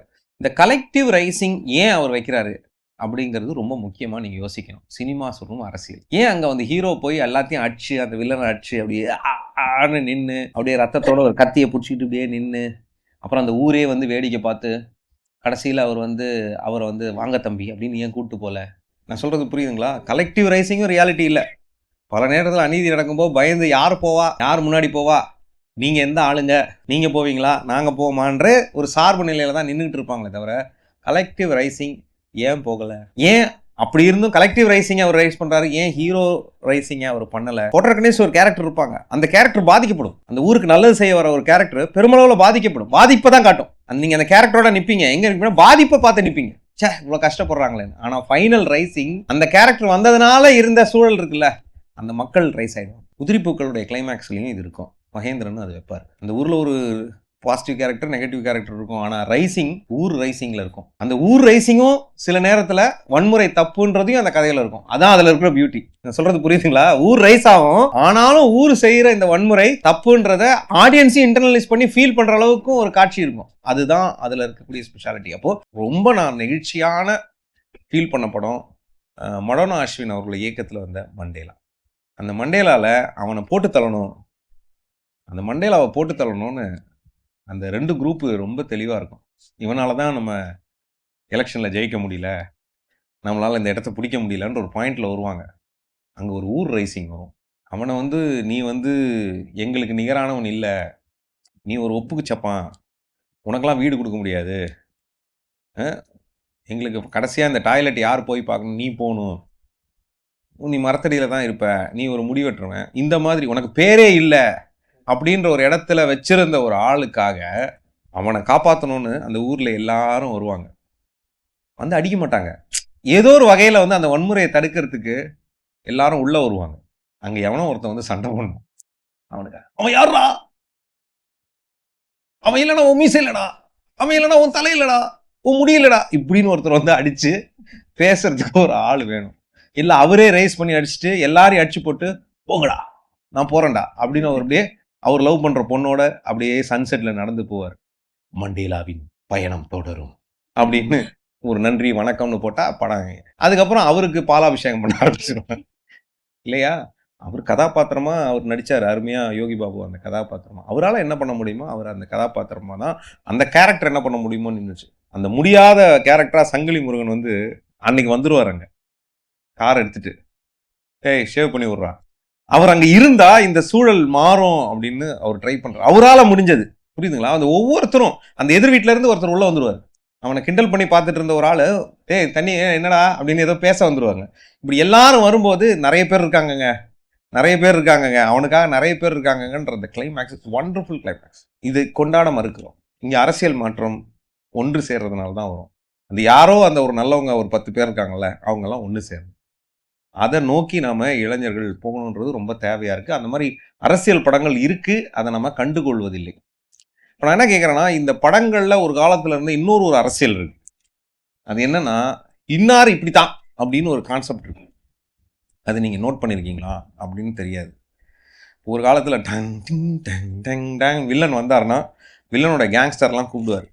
அந்த பேரெல்லாம் கேட்டிருக்கீங்களா? Mark Antony, Mark Antony, Mayandi அப்படின்னு, டேய் கபாலி குப்பா. அதுதான் அந்த கபாலியில படத்துல வந்து அந்த மாதிரி கபாலி நினைச்சியா அப்படின்னு அந்த கிரிட்டிசிசம் அங்க வருது. அதே மாதிரி டான்ஸ் ஆடுறதுக்கு அப்படியே ஒயின் கிளாஸ்லாம் எடுத்துட்டு ஒரு பொண்ணு வந்துச்சுன்னா, அரைக்குறை ஆடையில வந்துச்சுன்னா ரீட்டா அப்படின்வாங்க, ஸ்டெல்லா, ரோசி அப்படின்வாங்க. ஸோ அப்போ வந்து ஏதோ இந்த ஆங்கிலோ இந்தியன் சமூகத்திலேருந்து வரக்கூடிய ஒரு பெண்ணோ, ஒரு கிறிஸ்துவ சமூகத்திலேருந்து ஒரு பெண்ணோ, அந்த பெண்ணுக்கு வந்து ஒரு பெரிய எத்திக்ஸே இருக்காது, அது கேங்கில் அப்படி டான்ஸ் ஆடிட்டு தான் தெரியும். இந்த மாதிரியான ஒரு பர்ஸ்பெக்டிவ் இங்கே இருக்கிறவங்களாம், அதாவது சாதாரண வீட்டிலேருந்து வர்றவங்கலாம் ரவுடியாக தான் இருப்பாங்க அப்படிங்கிற மாதிரி. அது இன்னைக்கு சமீப காலத்தில் வந்த ஒரு ஷங்கர் படங்கள் சார்ந்த விமர்சனங்களும் அதிகமாக உண்டு. எப்பெல்லாம் அங்கே வந்து ஒரு ரூல்ஸை ஃபாலோ பண்ணாத படங்களில் பார்த்துருக்கீங்களா, விமர்சனம் வச்சுருக்கீங்களா? இந்த மாதிரியான படங்கள் அது ஒரு அரசியல் நோட் பண்ணியிருக்கீங்களா? ஒரு இடத்துல குண்டு வெடிக்குது, டிஷ்யூம், உடனே குண்டு வெடிச்சவர், குண்டு வெடிக்க வேலை செஞ்சவங்க யாரா இருப்பாங்க? முஸ்லீம்ஸாக இருப்பாங்க சொல்லுவோம். அப்படிங்கிற மாதிரி உங்களுக்கு டக்குன்னு அது ஒரு அப்படி இல்லைன்னா கூட ஒரு எக்ஸாம்பிளா டக்குன்னு சொல்றதுக்கான ஒரு பாயிண்டா இங்க விதைப்பது என்ன? ஸோ இவங்க அந்த கம்யூனிட்டி அந்த ஒர்க்கை தான் பண்றாங்க. ஸோ இவங்கெல்லாம் இந்த வேலையை தான் செய்யணும், இவங்கெல்லாம் இப்படிப்பட்டவங்கள தான். அதாவது இவங்க எல்லாருமே எப்படின்னு அவங்க சொல்றது இல்ல கதையில, ஆனா இந்த வேலையை செஞ்சவங்க இவங்களா தான் இல்ல இருக்கணும். இத சினிமா தான் நமக்கு சொல்லி கொடுத்துச்சுன்னு சொல்லி நினைச்சோம்னா அது தப்பா இருக்கு. ஏன்னா நம்ம எல்லாருக்கும் வந்து இத போதிச்சது எப்படின்னா, பக்கத்துல இருக்கிற பாகிஸ்தான் வந்து எல்லாரும் இதா இருக்காங்க, அப்போ கலெக்டிவா அவங்க எல்லாருமே இந்த தப்பை தான் பண்ணிக்கிட்டு இருக்காங்கன்றத நமக்கு விதைச்சிச்சே தவிர சினிமா மூலமா மட்டுமே இதை நம்ம தெரிஞ்சுக்கிட்டோம் அப்படின்னு சொல்லி கேட்டோம்னா கிடையாது. அதனால முக்கியமான விஷயமா இதை வந்து வெளியில எல்லாருக்கும் கொண்டு வந்து முஸ்லீம்ஸ் அப்படின்னாலே கெட்டவங்க தான் அப்படின்னு சொல்லி கொண்டு வந்தது பக்கத்தில் இருக்கிற நாட்டில் இருக்கிற அந்த பிரச்சனையை வச்சு மட்டும்தானே தவிர சினிமாவை மட்டுமே வச்சு இதை கொண்டு வரல. இப்போ இங்கே ஒரு டாக்டர் இருக்காருங்க, ஹார்ட் சர்ஜனுங்க, பாகிஸ்தான்ல இருந்து நிதி பெற்று ஒரு 5 குழந்தைக்கு ஹார்ட் ஆப்ரேஷன் இங்கே ஒருத்தர் பண்ணிடுறாருங்க. தொடர்ந்து இவர் பாகிஸ்தான்லேருந்து வர குழந்தைக்கு ஹார்ட் ஆப்ரேஷன் பண்ணுறார் அப்படின்னு ஒரு நியூஸ் போனால் அந்த நியூஸுக்கு கீழே வர த்ரெட் என்னெல்லாம் போகும், என்னென்ன தீவிரவாதின்னு சொல்லுவாங்க. அவருக்கு பின்னணியை நோட் பண்ணுங்க, செக் பண்ணுங்க, எங்கேருந்து அவருக்கு எப்படி இந்த லீடு வருது, இல்லை வேற எதையும் அவங்க கடத்தி கொண்டு வராங்களான்னு பாருங்கலாம் கேட்பாங்க. 5 குழந்தைங்க வர்றாங்கன்னா அவங்க உடம்புல எதையும் கடத்தி கொண்டு வந்திருக்காங்களா, இவங்க உள்ள வேற எதுவும் தனியாக பிளான் பண்ணிக்கிட்டு இருக்காங்களா, இல்லை இதனால வேற எதுவும் வேற எங்கெங்கெல்லாம் அவங்க வந்த 5 பேர் வந்து மெடிசன்ஸை வந்து எடுத்திருக்காங்க அப்படின்னா, அதாவது ஒரு உடம்பு சரியில்லாத ஒரு குழந்தை ஒரு ஊர்ல இருந்து வருவதை, இது ஒரு சாதிய மனநிலை மாதிரி தானே. இவங்கெல்லாம் இப்படி தான், இவங்க எப்படி இங்கே வரலாம், அவங்க இந்த கப்பு தானே, அவங்க எப்படி இன்னொரு கப்பாக இருக்க முடியும் அப்படிங்கிற மாதிரி ஒரு குழந்தை உடம்பு சரியில்லாத வர குழந்தைக்கு இங்கே சென்னையில் சர்ஜரி நடக்குது, பல ஹாஸ்பிட்டலில் நடக்குது. அதுக்கான பெரிய பர்மிஷன் வாங்கி தான் சில பேர், அந்த எக்ஸ்பர்ட் இங்கே தான் இருக்கிறாங்க. அந்த மைட்ரல் வால்வு இந்த மாதிரியான வால்வு ரீப்ளேஸ்மெண்ட்லாம் இங்கே நடக்குது சென்னையில் சில ஹாஸ்பிட்டலில். நான் நியூஸ் படிச்சிருக்கேன். அப்போ அது படிக்கும்போது எனக்கு என்ன, சரி பரவாயில்ல எதுவும் பிரச்சனை இல்லாமல் இருக்காங்க. ஆனால் இதை பார்க்குறவங்க இதை எப்படி பார்ப்பாங்க அப்படி. ஏன்னா அது எந்த நேரத்துல கரெக்டா பார்ப்பாங்கன்னா, அந்த நேரத்துல ஏதாவது ஒரு தீவிரவாத தாக்குதல் நடக்குது, அது வந்து ஏதாவது ஒரு இஸ்லாமிய தீவிரவாத அமைப்பு பொறுப்பேற்றுக்கிற ஒரு சூழல் அமையுது, இல்ல ஒரு இன்வெஸ்டிகேஷனா ஏதாவது ஒன்று தென்படுதுன்னா உடனே நம்ம கண்ணில் ஒரு கண்ணாடி போடுவோம். அந்த கண்ணாடி என்ன கண்ணாடி? ஃபுல்லா போட்டு இவர் உட்கார்ந்துருக்காரு, இவர் எதுவுமே பேசாம உட்கார்ந்துருக்காரு, இவர் யாரு, இவர் எதுக்காக வந்திருக்காரு, இந்த பாயிண்ட் இருக்கு இல்லைங்களா? இந்த எங்க இருந்து இந்த நமக்கு அந்த சிந்தனை டக்குன்னு வருது. இப்போ ஒரு நியூஸ் நீங்க படிக்கிறீங்க, நீங்க ரயில்வே ஸ்டேஷன்ல இருக்கீங்க, பக்கத்துல ஏதோ ஒரு ஊர்ல ரயில்வே ஸ்டேஷன்ல குண்டு வெடிப்பு இந்த மாதிரி ஒரு இது வந்துருச்சு அப்படின்னு ஒண்ணு சுத்தி பார்க்குற கண்ணு எதை தேடும்? எந்த மாதிரி ஆட்களை தேடும்? ரொம்ப சிம்பிள். பஸ் வச்சுக்கோங்க, பஸ்ல உங்க பர்ஸ் போயிடுச்சு, டக்குன்னு அடிச்சிட்டாங்க, உங்க கண்ணு எந்த மாதிரி லுக்கில் இருக்கிறவங்கள டக்குன்னு கவனிக்கும்? டெய்லி வேஜஸாக இருக்கிறவங்க, டெய்லி வேஜஸாக இருக்கிறவங்க. இப்போ இந்த ஒரு பிராண்ட் சொல்லணும், புல்லிங்கோ ஹேர் கட் இருக்கிறவங்க இல்லையா? நான் நேற்று ஒரு ஒரு ஒரு யூத் ஒர்க் ஷாப் போனேங்க, ஒரு புல்லிங்கோ ஹேர் கட்டில் தான் ஒருத்தர் வந்திருந்தார். அவரை மாதிரி கல்வி சம்பந்தமான சித்தாந்தமும் ஆழமான விஷயமும் அவ்வளோ பொறுமையாக கண்ணியமாக பேசுகிற ஒரு மனிதரை நான் பார்க்கவே இல்லை. ஆனால் டக்குன்னு அவரை பார்க்கும்போது நமக்கு என்ன ஜட்மெண்ட் வரும்? இவரெல்லாம் ஏன் இதுக்கு வந்திருக்காரு இந்த மீட்டிங்க்கு இப்படிங்கிற ஒரு பெர்ஸ்பெக்டிவ். அங்கே இருந்த என்டையர் செட்டில் என்னுடைய ஃபர்ஸ்ட் சாய்ஸே யாரு? இவர் தான் இந்த ப்ராஜெக்ட்ல இருக்கணும் அப்படிங்கிறது. ஏன்னா அவருடைய சிந்தனையிலையும் செயல்லையும். ஆனா அவருக்கு இந்த முடி பிடிச்சிருக்கு, அவர் வச்சிருக்காரு. அதுக்கும் இதுக்கு என்னங்க? இப்போ அந்த நபர் அந்த பஸ்ல இருந்தா டக்குன்னு என்ன பண்ணுவாங்க? ஏய் தம்பி தேடு இவனை கேட்பாங்களா இல்லையா? அப்ப திருட வருவான், தெளிவா எப்படி வருவான்? போட்டுட்டு ஷூ போட்டுட்டு ஒரு ஃபார்மல்ஸ் போட்டுட்டு டைட்டில் பார்க்ல வேலை செய்யறேன் வேணுகோபால் அப்படின்னு தான் வருவான். ஒரு படத்துல இவர் வருவார் இல்லையா? இந்த மாதிரி ஒரு பெர்ஸ்பெக்டிவை தான் நான் வந்து எடுத்துக்கணும். அப்பதான் என் மேல சந்தேகம் வராது அப்படிங்கிற ஒரு பாயிண்ட் ஆஃப் வியூல தான் இருப்பாங்க. அப்போ குண்டு வைக்க வந்த தீவிரவாதி எப்படி இருப்பாரு? அவருடைய நம்பிக்கையில குல்லா போட்டு, அந்த குல்லா போட்டா உருவாப்புல அவர் எப்படி இருப்பாரு? நீங்க ஒரு பேசஞ்சரோட பேசஞ்சரா என்ன யாரும் சஸ்பெக்ட் பண்ண. ஆனா நம்ம கண்ணு என்ன தேடுது? இந்த பயஸ் மென்டாலிட்டி நம்ம எங்க இருந்து வருதுங்க? இது எல்லாமே சினிமால தான் வருது. ஏன்னா சினிமால தான் இதை ப்ரொஜெக்ட் பண்றாங்க. ஏன்னா இப்போ ஒரு குண்டு வெடிப்பா இருந்தாலும் அதுக்கு முக்கியமான ஒரு நேமா இருக்கட்டும், அவங்களுடைய உருவமா இருக்கட்டும், இந்த சமூகத்தாலும் காட்டிடுவாங்க. இந்த மாதிரி தொழில் சாக்கடைன்றதா இருக்கட்டும், இல்லை திருடுற எதுவாக இருந்தாலும் இந்த மாதிரி பேர் கொண்ட நபர்கள் இது வருவாங்க அப்படின்னு இவங்க ரெடி பண்ணி வச்சிருக்காங்க. ஸோ இது டீஃபால்ட்டாக நம்ம ரியல் லைஃப்பில் போகும்போது அது எதாச்சும் நடந்தால் கூட இவங்க தான் பண்ணியிருப்பாங்க, நம்ம உள் மனசு அதை அவங்கள அக்யூஸ் பண்ணிடுது. ஓகே, இது அரசியல்ல இருந்து நிறைய வெளியில் வருது. ஏன்னா கடைசியாக நம்மளுடைய பாராளுமன்ற தேர்தல் நடந்தப்போ பார்த்தீங்கன்னா ஒரு முஸ்லீம்கள் வாழ்கிற இடத்த பார்த்து அம்பு விடுற மாதிரிலாம் நிறைய ஆக்ஷன்ஸ் செஞ்சுருந்தாங்க. ஸோ அந்த மாதிரி இதை வந்து சின்ன பிள்ளைங்க பார்க்கும்போது பார்த்தீங்கன்னா இது வந்து ஓ அப்போ உண்மையிலே இவங்க எல்லாரும் கெட்டவங்க போல இருக்குது, அப்போ இதெல்லாம் நடந்துச்சுன்னா இவங்க தான் காரணமாக இருப்பாங்க அப்படின்ற ஒரு பின்பத்தை வந்து இதுவும் உருவாக்குது. அரசியலில் சாதாரணமாக இருக்கிற ஒருத்தர் கூட இவங்க எல்லாருமே இந்த மாதிரி உள்ளவங்க தான், இவங்க யாருமே நமக்கு வந்து இவங்க இருந்தாங்கன்னா பிரச்சனை தான் வரும் அப்படின்ற மாதிரி இதுக்கு உள்ளே கொண்டு வர்றதுனால தான் இந்த பிரச்சனை இருக்குது. இப்போ தம்பி பரமக்குடி அப்படின்னு சொன்னார். பரமக்குடியை சுற்றி எவ்வளோ ராமநாதபுரம் எவ்வளோ இஸ்லாமியர்கள் இருக்கிறாங்க. அவங்களாம் என்ன தொழில் பண்ணுறாங்க? பொதுவாக ஒரு ஜஸ்ட் ஆஸ்கிங், மக்களுக்கு புரியறதுக்காக கேட்குறேன். இல்லை அவங்க மீன் பிடிக்கிறாங்க, வியாபாரங்கள் நிறைய பண்ணுறாங்க. ஓகே, அப்போ இதுதான் மோஸ்ட்லி இருக்குது. அப்படின்னு பார்த்தா அப்துல் கலாம் கூட முஸ்லிம் தான். அவர் இல்லையா? அவர் ரொம்ப எய்ம்டா ஒரு இன்னொன்று சொல்லலாம், அப்துல் கலாம் கூட முஸ்லீம் தான், அவரும் ஏவுகணை விட்டவர் தான். ஆனால் ரெண்டுமே சொல்லலாம் நம்ம. அப்துல் கலாம் முஸ்லீம் தான், ஏவுகணையும் விட்டவர் தான். ஆனால் என்னத்துக்காக வேலை செஞ்சாரு, என்ன பண்ணாரு? அவருடைய குறிக்கோள் வேற மாதிரி தானே இருந்தது.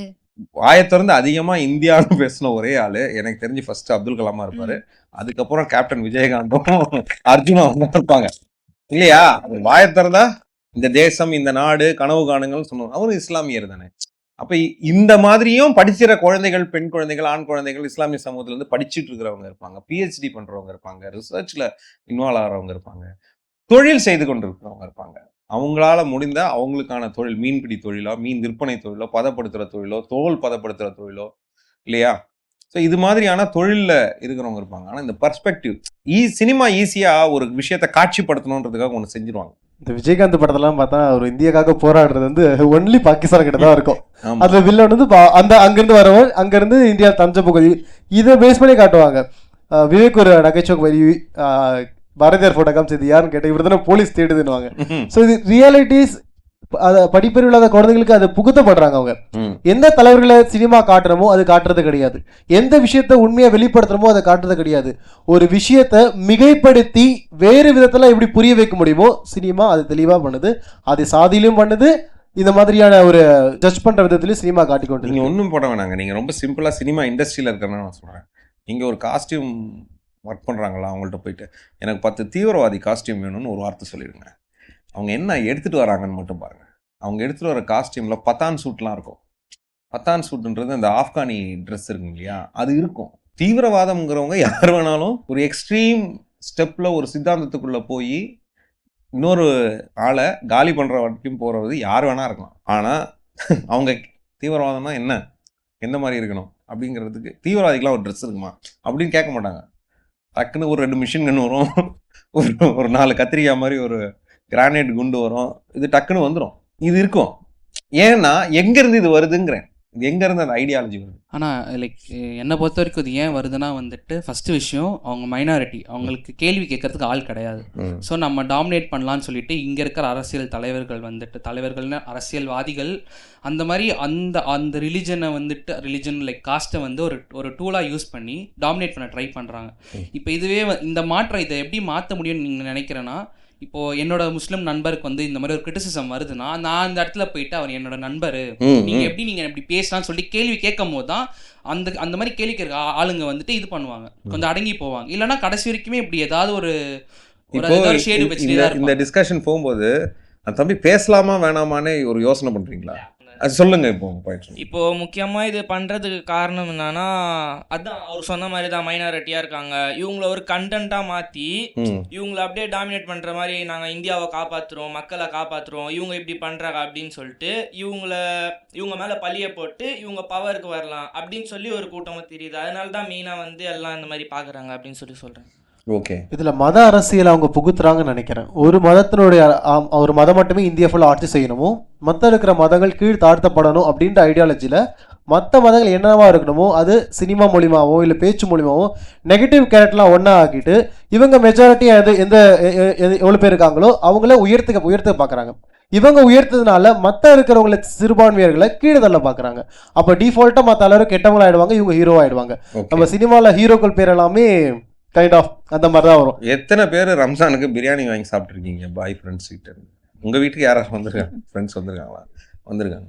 அப்போது இதுதாங்க நம்மக்கிட்ட இருக்கிற விஷயம். இப்போ இது தீபாவளிக்கு ஸ்வீட் கொடுக்குறதோ, கிறிஸ்மஸ்க்கு கேக் கொடுக்குறதோ, இதெல்லாம் நம்ம பரஸ்பரம் செய்துக்கிறது தான் நம்ம இந்திய பண்பாடு. இதெல்லாம் கலந்தது தான் நம்ம மண், இந்த மக்கள். ஸோ அப்போ இதை நம்ம வந்து ஜென்ரலைஸ் பண்ணுறது. இப்போது நீங்கள் கேரளாவில் இருக்கிற சினிமா பார்த்தீங்கன்னா ஈக்குவல் பாப்புலேஷன், இந்த மைனாரிட்டின்ற லாஜிக் வரும்போது தான் கேரளாவில் முஸ்லிம்ஸ் அண்ட் கிறிஸ்டியன்ஸோடைய பாப்புலேஷன் கம்பேரிட்டிவ்லி மற்ற ஊர்களை விட கொஞ்சம் கூட. அங்கே நீங்கள் படங்கள் பாருங்களேன், படத்தில் இருக்கக்கூடிய லீட் ரூல்ஸு ஆர் ஒரு ஃபேமிலி சிச்சுவேஷனு ஒரு டோட்டல் கிறிஸ்டியன் ஃபேமிலி இருக்கும், இல்லைனா ஒரு டோட்டலாகவே ஒரு முஸ்லீம் ஃபேமிலி இருக்கும், அதில் ஒரு கதை இருக்கும். இங்கே வந்து முஸ்லீம் ஃபேமிலினா அந்த இவருக்கு பக்கத்து வீட்டில் ஒரு கேரக்டர் இருப்பார், தம்பி கரெக்டாக தான் சொல்கிறாப்புல அப்படின்னு ஒரு டயலாக் சொல்கிறதுக்கு மட்டும் ஒருத்தர் பாய் நம்ம நட்பு அப்படின்னு வந்து ஒரு சீனுக்கு தான் அது இருக்கும் இல்லைங்களா? இல்லைன்னா ஏதோ ஒரு அவங்கள வெட்டுறாங்கன்னு போகும்போது சர்ச்சில் போய் நிற்பார், அப்பவும் பைபிளும் ஜெபமாலையோட ஒரு ஃபாதர் வருவார். அது என்ன சபைன்னே தெரியாது, எல்லா கலரும் போட்டுருவாரு அவர். டக்குன்னு அவங்களுக்கு என்ன பண்ணுறதுன்னு தெரியாது. இந்த பக்கம் ஒரு சகப்பு போடு, அது போடு, கழுத்துலேயும் ஒன்று போடு, கையிலையும் ஒன்று குத்துரு, கண்ணாடி ஒன்று குத்துரு, தாடி குத்துரு, எல்லாம் குத்துரு, அவருக்கு சிலுவை கூட கொடுத்துருவாங்க, எல்லாத்தையும் கொடுத்து அவர் வந்து தம்பி ஆண்டவரோட சந்தனிதியில எல்லாருக்கும் இடம் உண்டுப்பா அப்படின்னு சொல்லி அவர் உள்ள கூப்பிட்டு, நீங்கள் ஒரு சிட்டிசன் படம் எடுத்துக்கோங்க, அது எல்லா வகையிலையும் ஒரு சர்ச்சில் ஒரு ஃபாதர் ஒருத்தர் இருப்பார், ஃப்ரெண்டாக ஒரு முஸ்லீம் ஒருத்தர் இருப்பார், இவர் ஒரு மீனவராக இருப்பார். இந்த ஒரு பர்ஸ்பெக்டிவ் வந்து ஒரு கனெக்டாக இருக்கும். ஆனால் அதில் ஒரு மெஜாரிட்டி ஷேரிங், அவரை தவிர வேற யாரோ ஒரு பாய் தாடி வச்சிருக்கோம், அந்த ஒரு ஃபாதரை தவிர வேற யாருமே கிறிஸ்டியன்ஸாகவும் அங்கே தெரிய மாட்டாங்க. அது வந்து ஒரு குறியீடாக ஒரு அண்டர்ஸ்டாண்ட். ஆனால் நீங்கள் கேரளா ஃபிலிமில் நீங்கள் பார்த்தீங்கன்னா ஃபேமிலிஸ், கிறிஸ்டியன் ஃபேமிலிஸ் கதையாகவே இருக்கும், முஸ்லீம் ஃபேமிலிஸ் கதையாகவே இருக்கும். இதெல்லாம் வந்து மிக்ஸாகவே இருக்கிறதுக்கான அங்கே ஒரு சாத்தியங்கள் இருக்குது. இங்கே அப்படி மைனாரிட்டிங்கிற பெர்ஸ்பெக்டிவ் தான் நீங்கள் சொல்கிறது லாஜிக், மெஜாரிட்டி யார் அப்படிங்கிறது. ப்ளஸ் இதனால கிடைக்க வேண்டிய சலுகைகளும் குறைச்சிட்டாங்களே. ஒரு சின்ன சினிமா வலையில் இந்த மாதிரி சின்ன சின்ன விஷயங்கள் சொல்லப்பட தாழ்த்தப்பட்டவங்க கிறிஸ்டினா மாறும்போது அவங்களுடைய ஜாதி மாற்றப்பட்டு அவங்களுக்கு கிடைக்க வேண்டிய செலவுகளுக்கு ஸ்டாப் பண்ணுறதும் ஒரு விதமான ஒரு இழிநிலையான அரசியல் தானே இது. இது சினிமாவிலும் கேட்க முடியாதுல்ல. ஒரு சில பெரிய விஷயங்கள் மறைமுகமாக மக்கள் மத்தியில் புகுத்தப்பட்டு இருக்கும்போது சினிமாவால் அதை கேட்கவே முடிய மாட்டேங்குது. அப்படியே கேட்டாலும் அந்த டீட்டெயில் லேயருக்குள்ள இருக்கக்கூடிய சேலஞ்சை வந்து அங்கே கேட்க முடிய மாட்டேங்குது. குறிப்பாக ஆனால் சமூக ரீதியாக அங்கே வந்து சேஞ்ச் வருதா ஒரு வேற ஒரு மதத்துக்கு மாறிட்டாலும் சமூக ரீதியாக அங்கே சேஞ்ச் வருதா? சர்டிஃபிகேட்டில் மாறிடுது, ஆனால் சமூக ரீதியாக உடனே கிளாஸ் மாற்றிடுவாங்களா, பொண்ணு கொடுத்துருவாங்களா? என்னுடைய கேள்வி என்னன்னா அதுதான், இது நடக்குதா அப்படிங்கிற ஒரு கேள்வி தான். அதெல்லாம் நடக்கிறது இல்லை. ஸோ எனக்கு விருப்பம், என்னுடைய வழிபாட்டு விருப்பம், என்னுடைய பர்சனல் விருப்பம். அதுக்கு போனால் இந்த சர்டிஃபிகேட் மாறுறதுனால என் சமூக அங்கீகாரங்கள்லாம் மாறுதா அப்படின்னா அது இன்னும் ஸ்டில் கேள்வி. இது இந்தியா முழுக்க இருக்கிற பெரிய பிரச்சனை தான். இது இந்தியா முழுக்க இருக்கு. ப்ரோக்ராம் பார்க்குறவங்களுக்கும் சில நேரம் ரொம்ப இன்ட்ரெஸ்டிங்காக இருக்குது. ஏன்னா அது என்ன விஷயம் அப்படின்னா, போதை, என்ன சொல்கிறது, ஆல்கஹாலாக இருக்கட்டும், புதிய போதை வஸ்துக்கள் வந்து பரவி கொண்டு இருக்கிறது. சமூகத்தில் பெருசாக பரவிட்டு தான் இருக்குது, நம்ம இல்லைன்னு சொல்ல முடியாது. சினிமா இதை வந்து எப்படி பார்க்குது? போதைக்கு நான் ஊர்காவா, அதை எப்படி பார்க்குது? சினிமா வந்து இதை ரொம்பவே நார்மலைஸ் பண்ணுது. ஏன்னா இப்போ கூட நம்ம பேசும்போது வந்து ஆண்பாவம் பல அதை பற்றி பேசணும். அதில் வந்து நான் பொண்ணாக இருந்தால் என்ன, நானும் போய் தண்ணி அடிப்பேன், நானும் போய் சிகரெட் பிடிப்பேன், நீ பண்ண வேலையெல்லாம் என்னாலையும் பண்ண முடியும் அப்படின்னு இது ஒரு தப்பான எடுத்துக்காட்டாக தான் எல்லா இடத்துலையும் இருக்குது. ஈஸியாக எனக்கு வந்து அவங்க அவைலபிலிட்டியை காட்டுறாங்க. எல்லா இடத்துலையும் ட்ரக்கோடைய அவைலபிலிட்டியாக இருக்கட்டும், இல்லை இந்த மாதிரியான சிகர்ஸ் ஆர் இந்த மாதிரி எந்த அளவுக்கு ஈஸியாக அவங்களுக்கு அவைலபிள் ஆகுது அப்படின்றது வந்து சினிமா காட்டுது. இவ்வளோ அவைலபிலிட்டி இருக்குது அப்படின்றது தெரிய தான் பசங்களும் பார்த்தீங்கன்னா அதை பயன்படுத்துறதுக்கானதாக உள்ளே வர்றாங்களே தவிர அதை பற்றி என்னன்னே தெரியாத பசங்களாக இருந்தவங்களுக்கு சொல்லிக் கொடுக்குறதே சினிமாவாக இருக்குது. இந்த இடத்துல நீங்கள் 2 பேரும் மைக் எடுத்து ரெடியாக இருக்கீங்க. ட்ரக்குன்னு ஏதோ ஒரு கண்டென்ட் உங்களுக்கு கண்டம் பண்ண இருக்கு. சொல்லுங்க.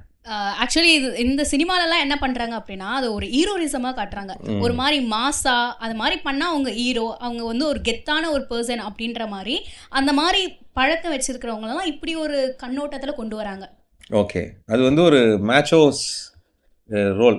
நீங்கள் வந்து சரக்கட்சிங்கன்னா இல்லை நீங்கள் வந்து ஸ்மோக் பண்ணுறீங்கன்னா அந்த மாதிரி. அவங்க சொன்ன மாதிரி தான், போதைங்கிறதே தப்பு தான், தவறு தான் போதைங்கிறதே.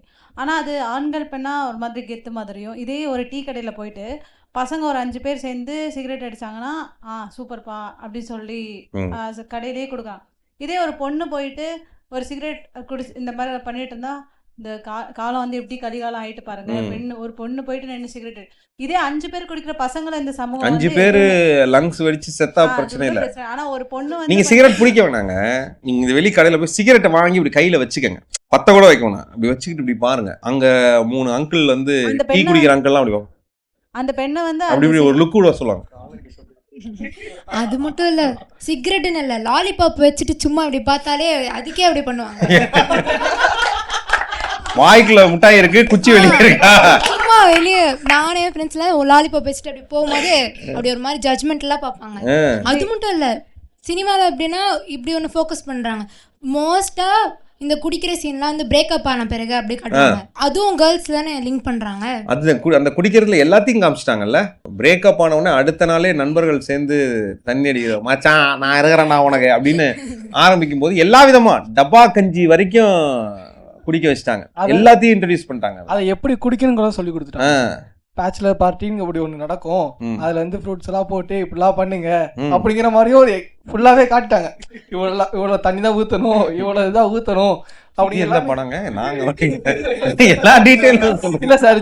ஜோ படத்துலலாம் அந்த ஃப்ரூட்ஸ் எல்லாம் போட்டு இவ்வளோ பெரிய டேங்க்ல போட்டு, அதாவது இப்போ பாருங்களேன், இப்போ அந்த டீமோட script writer, assistant directors, directors, இது இவங்களுடைய மைண்ட்ல திங்கிங், இதை படத்தில் வைக்கணும், இதை செய்வோம் அப்படிங்கிறாங்க. அப்போது எவ்வளோ யோசிக்க வேண்டியிருக்கு, பல விஷயங்கள் யோசிக்கலாம்ல. இந்த சாதிய டயலாகை, இந்த டிபேட்டை இங்கே வைக்கணும் அப்படின்னு யோசிக்கிறாங்களா? இல்லை இந்த பெண் இந்த கேள்வி கேட்பது இதுலேருந்து ரைஸ் ஆகிறது, இதை வைக்கணும், அந்த திங்கிங் வருதா? ஏன் இதெல்லாம் வைக்கணும்னு இவ்வளோ பிளான் பண்ணி, இந்த ஃப்ரூட்டா இந்த தண்ணியா இது வச்சா தேட்டரில் அப்படியே பயங்கரமாக இருக்கும் தலைவரை அப்படின்னு ஒரு பிளான் கொடுக்கறதுக்கு இன்னைக்கு ஒரு டீம் வேலை செய்யுது. இந்த டாபிக் ரொம்ப இன்ட்ரெஸ்டிங். எவ்வளோ பேர் மைக் எடுத்து பேசுறீங்க. படம் ஸ்டார்ட் ஆகுறப்போ நான் தான் முகேஷ் அப்படின்னு ஒருத்தர் பேசுறாரு. அதே கொஞ்சம் சினிமா நடுவில் போறப்போ குடிடா முகேஷ்னு இதை எடுத்து கொடுக்குறாங்க. ஸோ இது எப்படி ஆயிடுதுன்னா வந்துட்டு எனக்கு ஒரு பிரச்சனை இருக்கு, அதுல இருந்து நான் வெளில வரணும்னா குடிச்சாதான் வெளில வர முடியும்னு காட்டுறாங்க. ஒண்ணுமே இல்லை. இப்போ என் ஃப்ரெண்ட்ஸே நான் வந்து குடிக்க மாட்டேன், சிகரெட் பிடிக்க மாட்டேன். அவனுக்கு வந்து இந்த மாதிரி கேவலம் பார்க்குறான், டேய் என்னடா நீனு இதெல்லாம் வாழ்க்கை ஒரு வாட்டி தானே வாழ்ற, ஜாலியாக வாழ்ந்துட்டு போடா அப்படின்னு. ஸோ அது வந்து பல குடிக்கிறது வருஷமா என்னை கேவலமா பாக்குறேன். என்னன்னா ரொம்ப அசிங்கமாக லிட்டரலாக கேட்பாங்க, நீ வந்து இதரா அப்படின்லாம் பேசுவானுங்க. ஸோ இது வந்து எனக்கு தெரிஞ்ச அந்த சினிமா அந்த கெத்து காட்டுறது, உனக்கு ஒரு பிரச்சனைனா போய் குடி, உனக்கு ஒரு சந்தோஷம்னா குடி அப்படின்னு காட்டுறதுனாலே வந்து இப்போ இருக்க இளைஞர்கள் வந்துட்டு அது பண்ணால் ஒரு கெத்து, நம்மளுக்கு ஒரு பிரச்சனைனா போய் குடிப்போம், நம்மளுக்கு சந்தோஷம்னா போய் குடிப்போம், பார்ட்டினா போய் குடிப்போம், எல்லாத்துக்குமே அதை லிங்க் பண்ணுறதுனால. சொல்லுங்கய்யா, போதை ஒழிப்பு, போதை சம்பந்தமான சப்போர்ட் என்ன நடக்குது அரசியலா? அது எங்க இருக்கு? சினிமா அந்த அரசியலுக்கு என்ன பண்ணுது? கண்டென்ட்டே சில படத்துக்கு போதை தான் தெரியும்ல உங்களுக்கு. ட்ரக்ஸ், எவ்வளோ ட்ரக்ஸ், இத்தனை முட்டை, இத்தனை லாரி, அவனை போடுறோம் நைட்டுக்குள்ள அப்படின்னே படம். நம்ம தலையில தூக்கி வச்சு கொண்டாடுற ஒரு சில ஆக்டர்ஸே பார்த்தீங்கன்னா அதில் முக்கியமான கதாபாத்திரமாக இருக்கிறத நினைக்கும் போது ரொம்பவே கஷ்டமாக தான் இருக்குது. முக்கியமான ஒரு ஆள் சொல்லணும்னா விஜய் தான் சொல்கிறேன், நேராக தான் சொல்கிறேன், மறுபடியும் அவர் தான் சொல்கிறோம். என்னென்னா லியோ படத்துலலாம் பார்க்கும்போது பார்த்தீங்கன்னா அது அவர் இல்லைங்க, அந்த டைரக்டர் வரிசையா. இல்லை இதை சொன்னால் மட்டும் டேரக்டர்னு சொல்லிடுறீங்க. இல்லை இதை சொன்னால் டேரக்டர்னு சொல்லிடுறீங்க. ஒரு வீரல் புரட்சின்னு அவர் சொன்னால் மட்டும் அவர் சொன்னாருன்னு சொல்கிறோம். இதை எப்படி நம்ம எடுத்துக்க முடியுது? பாயிண்டா பிடிச்சிட்டா அக்கா.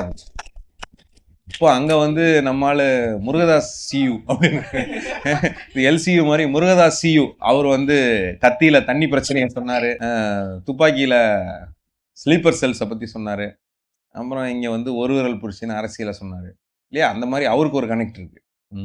அப்படி பார்க்கும்போது பார்த்தீங்கன்னா நம்ம டேரக்டரை அந்த அளவுக்கு நினச்சிக்கிட்டு இருக்காரு அப்படின்னா டேரக்டர் அரசியலுக்கு வரட்டுமே, ஏன் இவர் வரணும்? இவர் வந்து என்ன எழுதியிருக்கோ அதை வாசிச்சுட்டு போறவர் தானே இவர். நீங்க சொல்றத பார்த்தா இப்போ முருகதாஸ் சார் டென்ஷன் ஆகியோ, இவன் நம்மள விட்டுருவான் போல இருக்கு.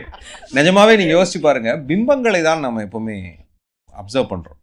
இவ்வளோ நீங்க பாயிண்ட்ஸ் பேசுறீங்கல்ல, இப்போ நான் முன்னாடி ஜெயச்சந்திரனுக்கு ஓட்டு போட்டுருவாங்க, அவன் நல்ல ஆளா இருக்காங்க, யூத் எல்லாம் வச்சு அப்படியே பாயிண்ட் சொன்னதெல்லாம் நீங்க ஓகே, அதை எடுத்து வெரி குட் சொன்னது நான்.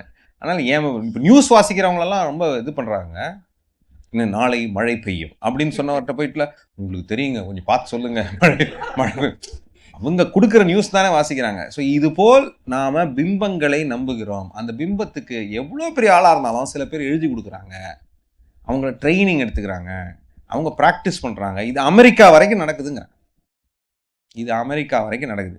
அவங்கெல்லாம் நேராக ப்ரெஸ் மீட்டில் ப்ரெஸ் முன்னாடி இருந்தால் தான் அதை நம்மளால் பார்க்க முடியும். பெரிய பெரிய முகங்களே அப்படிதான் இருக்கு, எழுதி சமீபத்தில் நான் பார்த்த ப்ரெஸ் மீட்டில் one of the excellent press meet நம்ம அவங்க ஆக்ட்ரஸ் சமீபத்தில் பார்த்த ப்ரெஸ் மீட்டு கௌரி கிருஷ்ணன் வந்து அவங்க போட்டு கிளின்னு கிழிச்சாங்க பார்த்தீங்களா, அந்த பாடி ஷேமிங் பர்ஸ்பெக்டிவை என்னென்னோ நான் ஒரு பொருளாக நினச்சிக்கிட்டு இருக்கீங்களா அப்படிங்கிறது தானே அதோடைய அர்த்தம்.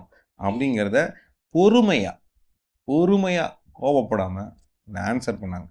ஸோ இது மாதிரி ஒரு ஜென்சி ஆட்கள் வந்து முன்னாடி பல பேர் வந்து உங்களுடைய கருத்துக்களை சொல்லணும் அப்படிங்கிறது தான். நீங்கள் என்னமோ ஒரு பாயிண்ட் வச்சுருக்கீங்க, கௌரி கிருஷ்ணன் சொன்னோடனே உங்களுக்கு வந்து வந்துருச்சுன்னா அந்த ப்ரெஸ் மீட் நாங்கள் வந்து போயிடுச்சுல மைண்டு. அவர் என்ன சொல்கிறாருன்னா, அதான் எல்லாரும் சேர்ந்து செஞ்சால் நாட்டை வந்து முன்னேற்றலாமே அப்படின்னு சொல்லி பண்ணிட்டு இருக்காங்க. ஆனால் எல்லாருடைய இன்ட்ரெஸ்ட்டும் சேமாக இல்லையே. இப்போ ஒருத்தன் ஒன்று யோசிக்கிறாங்கன்னா அதுக்கு எதிர்த்து இன்னொருத்தவங்க இன்னொரு மாதிரி யோசிக்கிறாங்க, ரெண்டு பேருக்கும் கிளாஷ் ஆகுது, அதனால ஒற்றுமையே இல்லை அங்கே, அதனால முன்னேறது இல்லை, இன்னும் டவுனாக தான் போயிட்டு. இங்கே இருக்க பெரிய அரசியல் என்ன தெரியுமா, ஸ்கூல் டைம்லேருந்தே நமக்கு நடத்துகிற காம்படிஷன் தான். ஸ்கூல்லையே வீட்லேயே நீங்கள் ரெண்டு பேர்லாம் யார் ஃபஸ்ட்டு சாப்பிட்றீங்கன்னு பார்ப்போம். இந்த போட்டி மனப்பான்மை தான் நம் சமூகத்தில் நம்ம ஒட்டுமொத்தமாக சேர்ந்து வளர்றத எதிர்க்கிறது. இப்போ வந்து நான் நிறைய பார்த்துருக்கேங்க, நிறைய ஸ்டூடெண்ட்ஸ் வந்து ஸ்ட்ரீட் பிளே எல்லாம் பண்ணுவாங்க காம்படிஷன். நிறைய காம்படிஷனில் வந்து சமூக அக்கறையோட நிறைய ஸ்ட்ரீட் பிளே பண்ணுவாங்க. இந்த ஸ்ட்ரீட் பிளே பண்ணுற யூத் எல்லாம் காம்படிஷனில் மட்டும் தான் பண்ணுவாங்க, அவங்க ஸ்ட்ரீட்டில் ஒரு நாள் கூட போய் பண்ண மாட்டாங்க. அப்போ இந்த யூத் வந்து அரசியல் ஆகாமல் இருப்பதற்கு இன்னைக்கு கல்வி நிறுவனங்களே ரொம்ப பயங்கரமாக ஒரு ஸ்ட்ரக்சராக ஒன்று பண்ணுது. நீ காம்படிஷனில் வந்து பண்ணு, உன்னை கூட்டிகிட்டு நான் ஸ்ட்ரீட்டுக்கு கூப்பிட்டு போக மாட்டேன், போய் இங்கே மக்களுக்காக ஏதாவது செய்கிற மாதிரி. இந்த இதில் ஒரு எதிர்ப்பு இருக்குது. என்னென்னா எங்கள் காலேஜ் வந்து மறைமுகமாக சப்போர்ட் பண்ண முடியும், ஆனால் நேருக்கு நேராக யாராலையும் சப்போர்ட் பண்ண முடியல. மறைமுகமானா ஏன்னா இடையில வந்து பார்த்தீங்கன்னா 2018-19 அந்த டைமில் ஜல்லிக்கட்டு ப்ராப்ளமே இருக்கட்டுமே, இந்த பிரச்சனைக்கு காலேஜே ஹெல்ப் பண்ணணும்னு நினச்சா கூட ஐகஃப் மூலமாக நாங்கள் வந்து எல்லாருமே வெளியில் வந்து போராடணுமே தவிர காலேஜுடைய நிர்வாகத்தால் அதுக்கு உதவி செய்ய முடியாது. நீங்க அரசுக்கு பதில் சொல்லி நீங்க பங்க் பண்ணிட்டு கூட போங்கப்பா, ப்ரொஃபசர்ஸே சொன்னது, எப்பா நீங்க கிளாஸுக்கு வராம போனீங்கன்னாலும் பரவாயில்ல, நீங்க போய் பார்க்கணும்னா பாருங்க அப்படின்னு சொல்லிட்டு ப்ரொஃபசர் சொன்னாங்க. ம். ஆனால் காலேஜோடைய மேனேஜ்மெண்ட்டால் டேரெக்டாக சொல்ல முடியாது. அதை சொன்னாங்க அப்படின்னா அப்போ இருந்த ஆளுங்கட்சிக்கு வந்து நம்ம நிறைய கேள்விகளை எழுப்புற மாதிரி இருக்குது. காலேஜுக்கு கிடைக்கிற ஒரு சில சின்ன சின்ன பேர்க்ஸை வந்து நம்ம மிஸ்யூஸ் பண்ணுற மாதிரியோ இல்லை மிஸ் பண்ணுற மாதிரியோ கூட ஆயிடுது அந்த இடத்துல. அது ரைட்டு. பட் நான் சொன்ன பாயிண்ட் நடக்கிறது இல்லைல்ல. பெரும்பாலும் வரிஞ்சு கட்டிட்டு எல்லா காலேஜையும் நாங்கள் ஃபர்ஸ்ட் பிளேஸ் அப்படின்னு சொல்கிற அந்த குழு ப்ராக்டிஸ் பண்ணி ரெகுலராக நாங்கள் தான் ஸ்ட்ரீட் பிள்ளைல எப்போவுமே ஃபர்ஸ்ட். ஆனால் ஒரு தடவை நீ ஸ்ட்ரீட்டில் பண்ணியிருக்கியா அப்படிங்கிற கேள்விக்கு பதில் வரும். அவங்க 5 பேர் இருந்தாங்கன்னா 5 பேர் 5 அவங்களுடைய லொக்காலிட்டிலே போய் அந்த நாடகத்தை தெருவில் பண்ணியிருக்கோம். இல்லைப்பா, அதெல்லாம் வந்து தெருவில் பண்ணணுன்றதுக்காக ஒரு என்எஸ்எஸ் கேம்போ அந்த மாதிரி நடக்கும். இந்த போட்டிக்காக வரக்கூடிய பசங்க அந்த போட்டிக்காக பண்ணுற நாடகத்தை வெளியில் போய் ஒரு வாட்டி பண்ணுவோன்ற ஒரு அவ்வளோ ப்ராக்டிஸ் பண்ணுறீங்களே, போட்டிக்கு மட்டும் போகிறீங்களே, வெளியில் போய் பண்ணுறதுல நமக்கு என்ன இருக்குது? என்ன அட்லீஸ்ட் அந்த காலேஜ்லேயே சும்மா பண்ணலாம்ல. வெளியில் போய் பண்ணுறேன், இந்த காலேஜ்லேயே இந்த டைமில் லஞ்ச் பிரேக்கில் நான் வந்து ஆர்கனைஸ் ஆகி ஒரு நாடகம் போடுறேன்றதை உன்னை யார் தடுக்குறாரு? இல்லை, இந்த இதுக்கு வந்து நாங்கள் ஒரு தடவை எப்படி பண்ணியிருந்தோம்னா, எங்கள் டிபார்ட்மெண்ட்லேருந்து நாங்கள் ஒரு 3 கிராமத்தை வந்து தத்தெடுத்து வச்சுருந்தோம். அதான் சொல்கிறேன், அதெல்லாம் ஒரு ப்ராஜெக்ட் ஆகுது இல்லையா? அது ப்ராஜெக்ட் ஆகும்போது அந்த ப்ராஜெக்டில் நீங்கள் அந்த விழிப்புணர்வு ஏற்படுத்த நீங்கள் போகிறீங்க. நான் சொல்கிறேன், பொதுவாக காம்படிஷனுக்கு தயாராகிற குழந்தைகள் காம்படிஷனை தாண்டி பொதுமக்களுக்கு இப்போ இவ்வளோ நாடகம் நல்ல நாடகம் தானே, இது அந்த கேம்பஸ்லேயே போய் ஒரு லஞ்ச் பிரேக்கில் போடுவோம், அங்கே போய் நம்ம வின்லாம் பண்ணிட்டோம், இங்கே போட்டுருவோம், 10 நிமிஷம் யார் பார்க்க போகிறாங்க, என்ன போகிற வரவங்க பார்க்கட்டும் அப்படிங்கிற ஒரு மைண்ட் செட்டு, அந்த மோட்டிவேஷன் ஏன் வர மாட்டேங்குது? இல்லை, அதை வின் பண்ணுறதுக்காகனே நாங்கள் அதை எடுக்கவே இல்லை. அந்த ஊருக்கு போயிருந்தோம், பார்த்துக்கிட்டு இருந்தோம். ஊரில் பிரச்சனை என்னன்னு சொல்லி தெரியும் போது மது, அப்போ அந்த மதுவுக்காக நம்ம என்ன செய்யலான்னு சொல்லி தான் ப்ரோக்ராமே பேஸ் பண்ணி கொண்டு போனோமே தவிர இந்த இடத்துல காம்படிஷன்றதான் நாங்கள் இந்த இடத்துல கொண்டு போகலை. அங்கே காம்படிஷன் இல்லைன்னா கன்ஃபார்மாக ஒத்துக்கிறேன், அது நீங்கள் ப்ராஜெக்ட், அங்கே நீங்கள் ஏதோ செய்யணும்னு நினைக்கிறீங்க. எங்களுடைய ஸ்கூல்ஸோ காலேஜோ எங்களை போட்டிக்காக மட்டும் தான் தயார்படுத்து, அதுதான் சொல்றேன். சமுதாயத்துக்கு தயார்படுத்தவே இல்லை. ஒரே மாதிரி யூனிஃபார்ம் போடுறோம், ஆனால் ஏன் போடுறோன்னு தெரியாம தானே பசங்க போயிட்டு இருக்காங்க. யூனிட்டி அப்போ சொல்லி கொடுத்ததானா ஜாதி இருந்திருக்கே இருக்காரு. இத்தனை வருஷம் ஸ்கூல் நடந்துட்டு இருக்கு, எல்லாரும் யூனிஃபார்ம் போட்டுட்டு இருக்கோம், எப்படி பிரிவினை வருது? நான் கேட்குறேன், நம்ம இப்போ டாஸ்மாக் பற்றி பேசுகிறோம், அங்கே என்ன ஒரு கேள்வி இருக்குது. டாஸ்மாகில் கும்பலாக போய் எல்லாரும் நாளைக்கு டாஸ்மாக் மூடப்படும்னா வந்து பெரிய போராட்டம் நடக்கும், அது எப்படி அப்படிங்கிற மாதிரி. டாஸ்மாகில் ஜாதி இருக்கா? சிரிக்கிறீங்க. ஒன்று கூட அப்போ டாஸ்மாக் இருக்கணும் இல்லை, உடனே அது போடுவோம், எஸ் நாங்கள்லாம் ஒன்றா குடிக்கிறோம். அதான் சார் சொன்னேன், எல்லாருடைய இன்ட்ரெஸ்ட்டும் ஒன்றாயிடுச்சுன்னா அதை முன்னேற்றிடுவாங்க. அதுதாங்க அது மாதிரி ஒரு புதிய போதையை கண்டுபிடிங்க. எது நம்மளை ஒன்று சேர்க்கும், எது நம்மளை ஒரு, அதாவது அந்த ஒரு போதை, நான் ஒரு சிம்பிள் டெக்னிக் சொல்கிறேன், அந்த ஒரு போதை தான் இந்த ஜனவரியில் பொங்கலுக்கு ஜல்லிக்கட்டு இருக்காது, அதுக்குள்ளே அதை மீட்டெடுக்கணும், அந்த ஒரு டார்கெட் விஷயம் இருந்தது இல்லையா, அது நம்ம அப்படின்னு நம்மளை இணைக்கிறதுக்கு ஒரு விஷயமா இருக்குது. அதுக்குள்ளே நம்மளை இணைக்கிறதுக்கு என்ன அப்படின்னு நம்மலாம் கலெக்டிவைஸ் ஆனால் தான் இளைஞர்கள் ஏதாவது சிந்திப்பாங்க. அதுக்கான ஒரு முயற்சி தான் இந்த பாலிடிக்ஸ் பசங்கங்கிற டாக் ஷோ. நாம் அதை குறித்து சிந்திப்பதற்கான ஒரு வாய்ப்பு. இப்போ எங்கேருந்தாவது ஒரு 100 யங்ஸ்டர்ஸ் ஏன் நம்ம ஒரு எக்கனாமிக் பிளான் கொடுக்கக்கூடாது, ஒரு revenue generation for the government ஏன் நம்ம வந்து உருவாக்கக்கூடாது? நம்மக்கிட்ட சோஷியல் மீடியா நம்ம பப்ளிக்காக போடுவோம், திஸ் இஸ் த பிளான், இது அரசு, அடுத்து யார் அரசு வரீங்களோ இதை எடுத்து மதுவிலக்கு பண்ண முடியுமா உங்களால், நாங்கள் உங்கள் கூட இருக்கோம் அப்படின்னு ஏன் ஒரு மாற்றம் வரக்கூடாது? நம்ம வந்து இது ஒரு ப்ரொடெஸ்ட் கிடையாது, இது வந்து சேர்ந்து வேலை செய்யறது, ஒரு கலெக்டிவாக ஒரு நன்மைக்காக. யார் ஆட்சிக்கு வரீங்களோ அவங்க கூட நாங்கள் ஒர்க் பண்ணுறோம், ஆனால் மாற்றி காட்டணும். மது வேண்டான்னு ஒர்க் பண்ணணும்னு நினைக்கிற பட்சத்தில் 10ஆம் கிளாஸ் படிக்கிற பையன்ட்ட இருந்தே இந்த மது வந்துருச்சு நிறைய இடத்துல. சொல்ல வர ஆனா அப்படி இருக்கும்போது பாத்தீங்கன்னா எத்தனை பேர் வேண்டாம்னு சொல்லி சொல்லுவாங்க? 100 பேர்ல 80 பேர் வந்து மது பையன் வந்து எனக்கு வேணும்னு ப்ரொடெஸ்ட் பண்ணுவான்றியா? இல்ல, அவன் பண்றானோ இல்லையா, அவன் 18 வயசு ஆனதுக்கு அப்புறம் அவன் பண்ணுவானே. இல்ல கிடைக்கலனா, கிடைக்காம போயிருச்சுன்னா பண்ண மாட்டான். ஆனா மத்தவங்க இருக்காங்கல்ல, இப்போ 80 நான் வந்து இந்த மாதிரி எனக்கு வேணும்னு சொல்லிட்டு நான் போடுறேன், சரியா, 20% இருக்கிற பசங்க. கேள்வியே 10ஆம் கிளாஸ் பையனுக்கு மது வந்ததுக்கான காரணம் என்ன? எங்களை மாதிரி அம்மாக்களும் எங்கள் வயசில் மூத்தவங்களும் மட்டும்தான் மதுவிலக்கு கொண்டு வரணும்னு அவங்க தான் போராடிட்டே இருக்காங்க. சமுதாயத்தில் அவங்க குரல் எடுபடுறது கிடையாது, மதுவிலக்கு தீர போகிறது கிடையாது. என்னைக்கு அவர்களுடைய குரல் உசருதோ, என்னைக்கு அவங்களுடைய குரல் வெளிப்படுதோ, அன்னைக்கு மதுவிலக்கு பூர்ணமாக நிலைநிறுத்தப்படும். அப்போ இந்த விவாதங்கள் எல்லாமே நம்ம ஒரு மாற்றத்தை நோக்கி போகிறதுக்காக நம்ம செயல்பட்டா நல்லாயிருக்கும். இப்போ நீங்கள் பேசின எல்லா பாயிண்ட்ஸுமே ஏதோ ஒரு வகையில் சிலது அறிந்தது, சிலது அறியாதது, அதை நீங்கள் புரிந்து கொண்டது. ஆனால் உங்ககிட்டே இருக்கக்கூடிய உங்களுடைய புரிதலில் இருக்கக்கூடிய அனுபவ அறிவில் இருந்த பல விஷயங்களை, உங்கள் வாழ்க்கை அனுபவங்களையும் சொல்லியிருக்கீங்க. இன்னைக்கு பாலிடிக்ஸ் பசங்கள் பல வாதங்களை எடுத்து வச்சிருக்கு. அதாவது சினிமாவிலேருந்து ஆரம்பித்து, சினிமாவிலேருந்து சினிமா சார்ந்த அரசியல், சினிமா வந்து நமக்கு வந்து பெண்ணியம், சாதியம், ஆணவ கொலை, போதை, இன்னும் நிறைய விஷயங்களை வந்து நம்ம வந்து சினிமா சார்ந்தே நம்ம வந்து பேசியிருக்கிறோம். சினிமா இங்கே முன்வைக்கக்கூடிய தலைமை, அரசியல் தலைமை பற்றியெல்லாம் வந்து நம்ம வந்து பேசியிருக்கிறோம். அப்போ இந்த கேள்விகள், இந்த விவாதங்கள் சினிமாவையே பார்த்து இதை ரசித்து கொண்டு இருக்கக்கூடிய மக்களுக்கு வாழ்க்கையாக மாற்றம், சமூகமாக மாற்றம் ஏற்படுத்துறதுக்கு இதுக்குள்ள ஒரு கேள்வி உண்டாக்கி இருக்கோன்னு நம்புகிறோம். தொடர்ந்து இந்த பாலிடிக்ஸ் பசங்களை இது மாதிரி நிறைய விஷயங்கள் நம்ம வந்து பேசுவோம். இது நீவா யூடியூப் சேனல் வழங்கும் பாலிடிக்ஸ் பசங்க. தொடர்ந்து அரசியல் பேசுவோம்.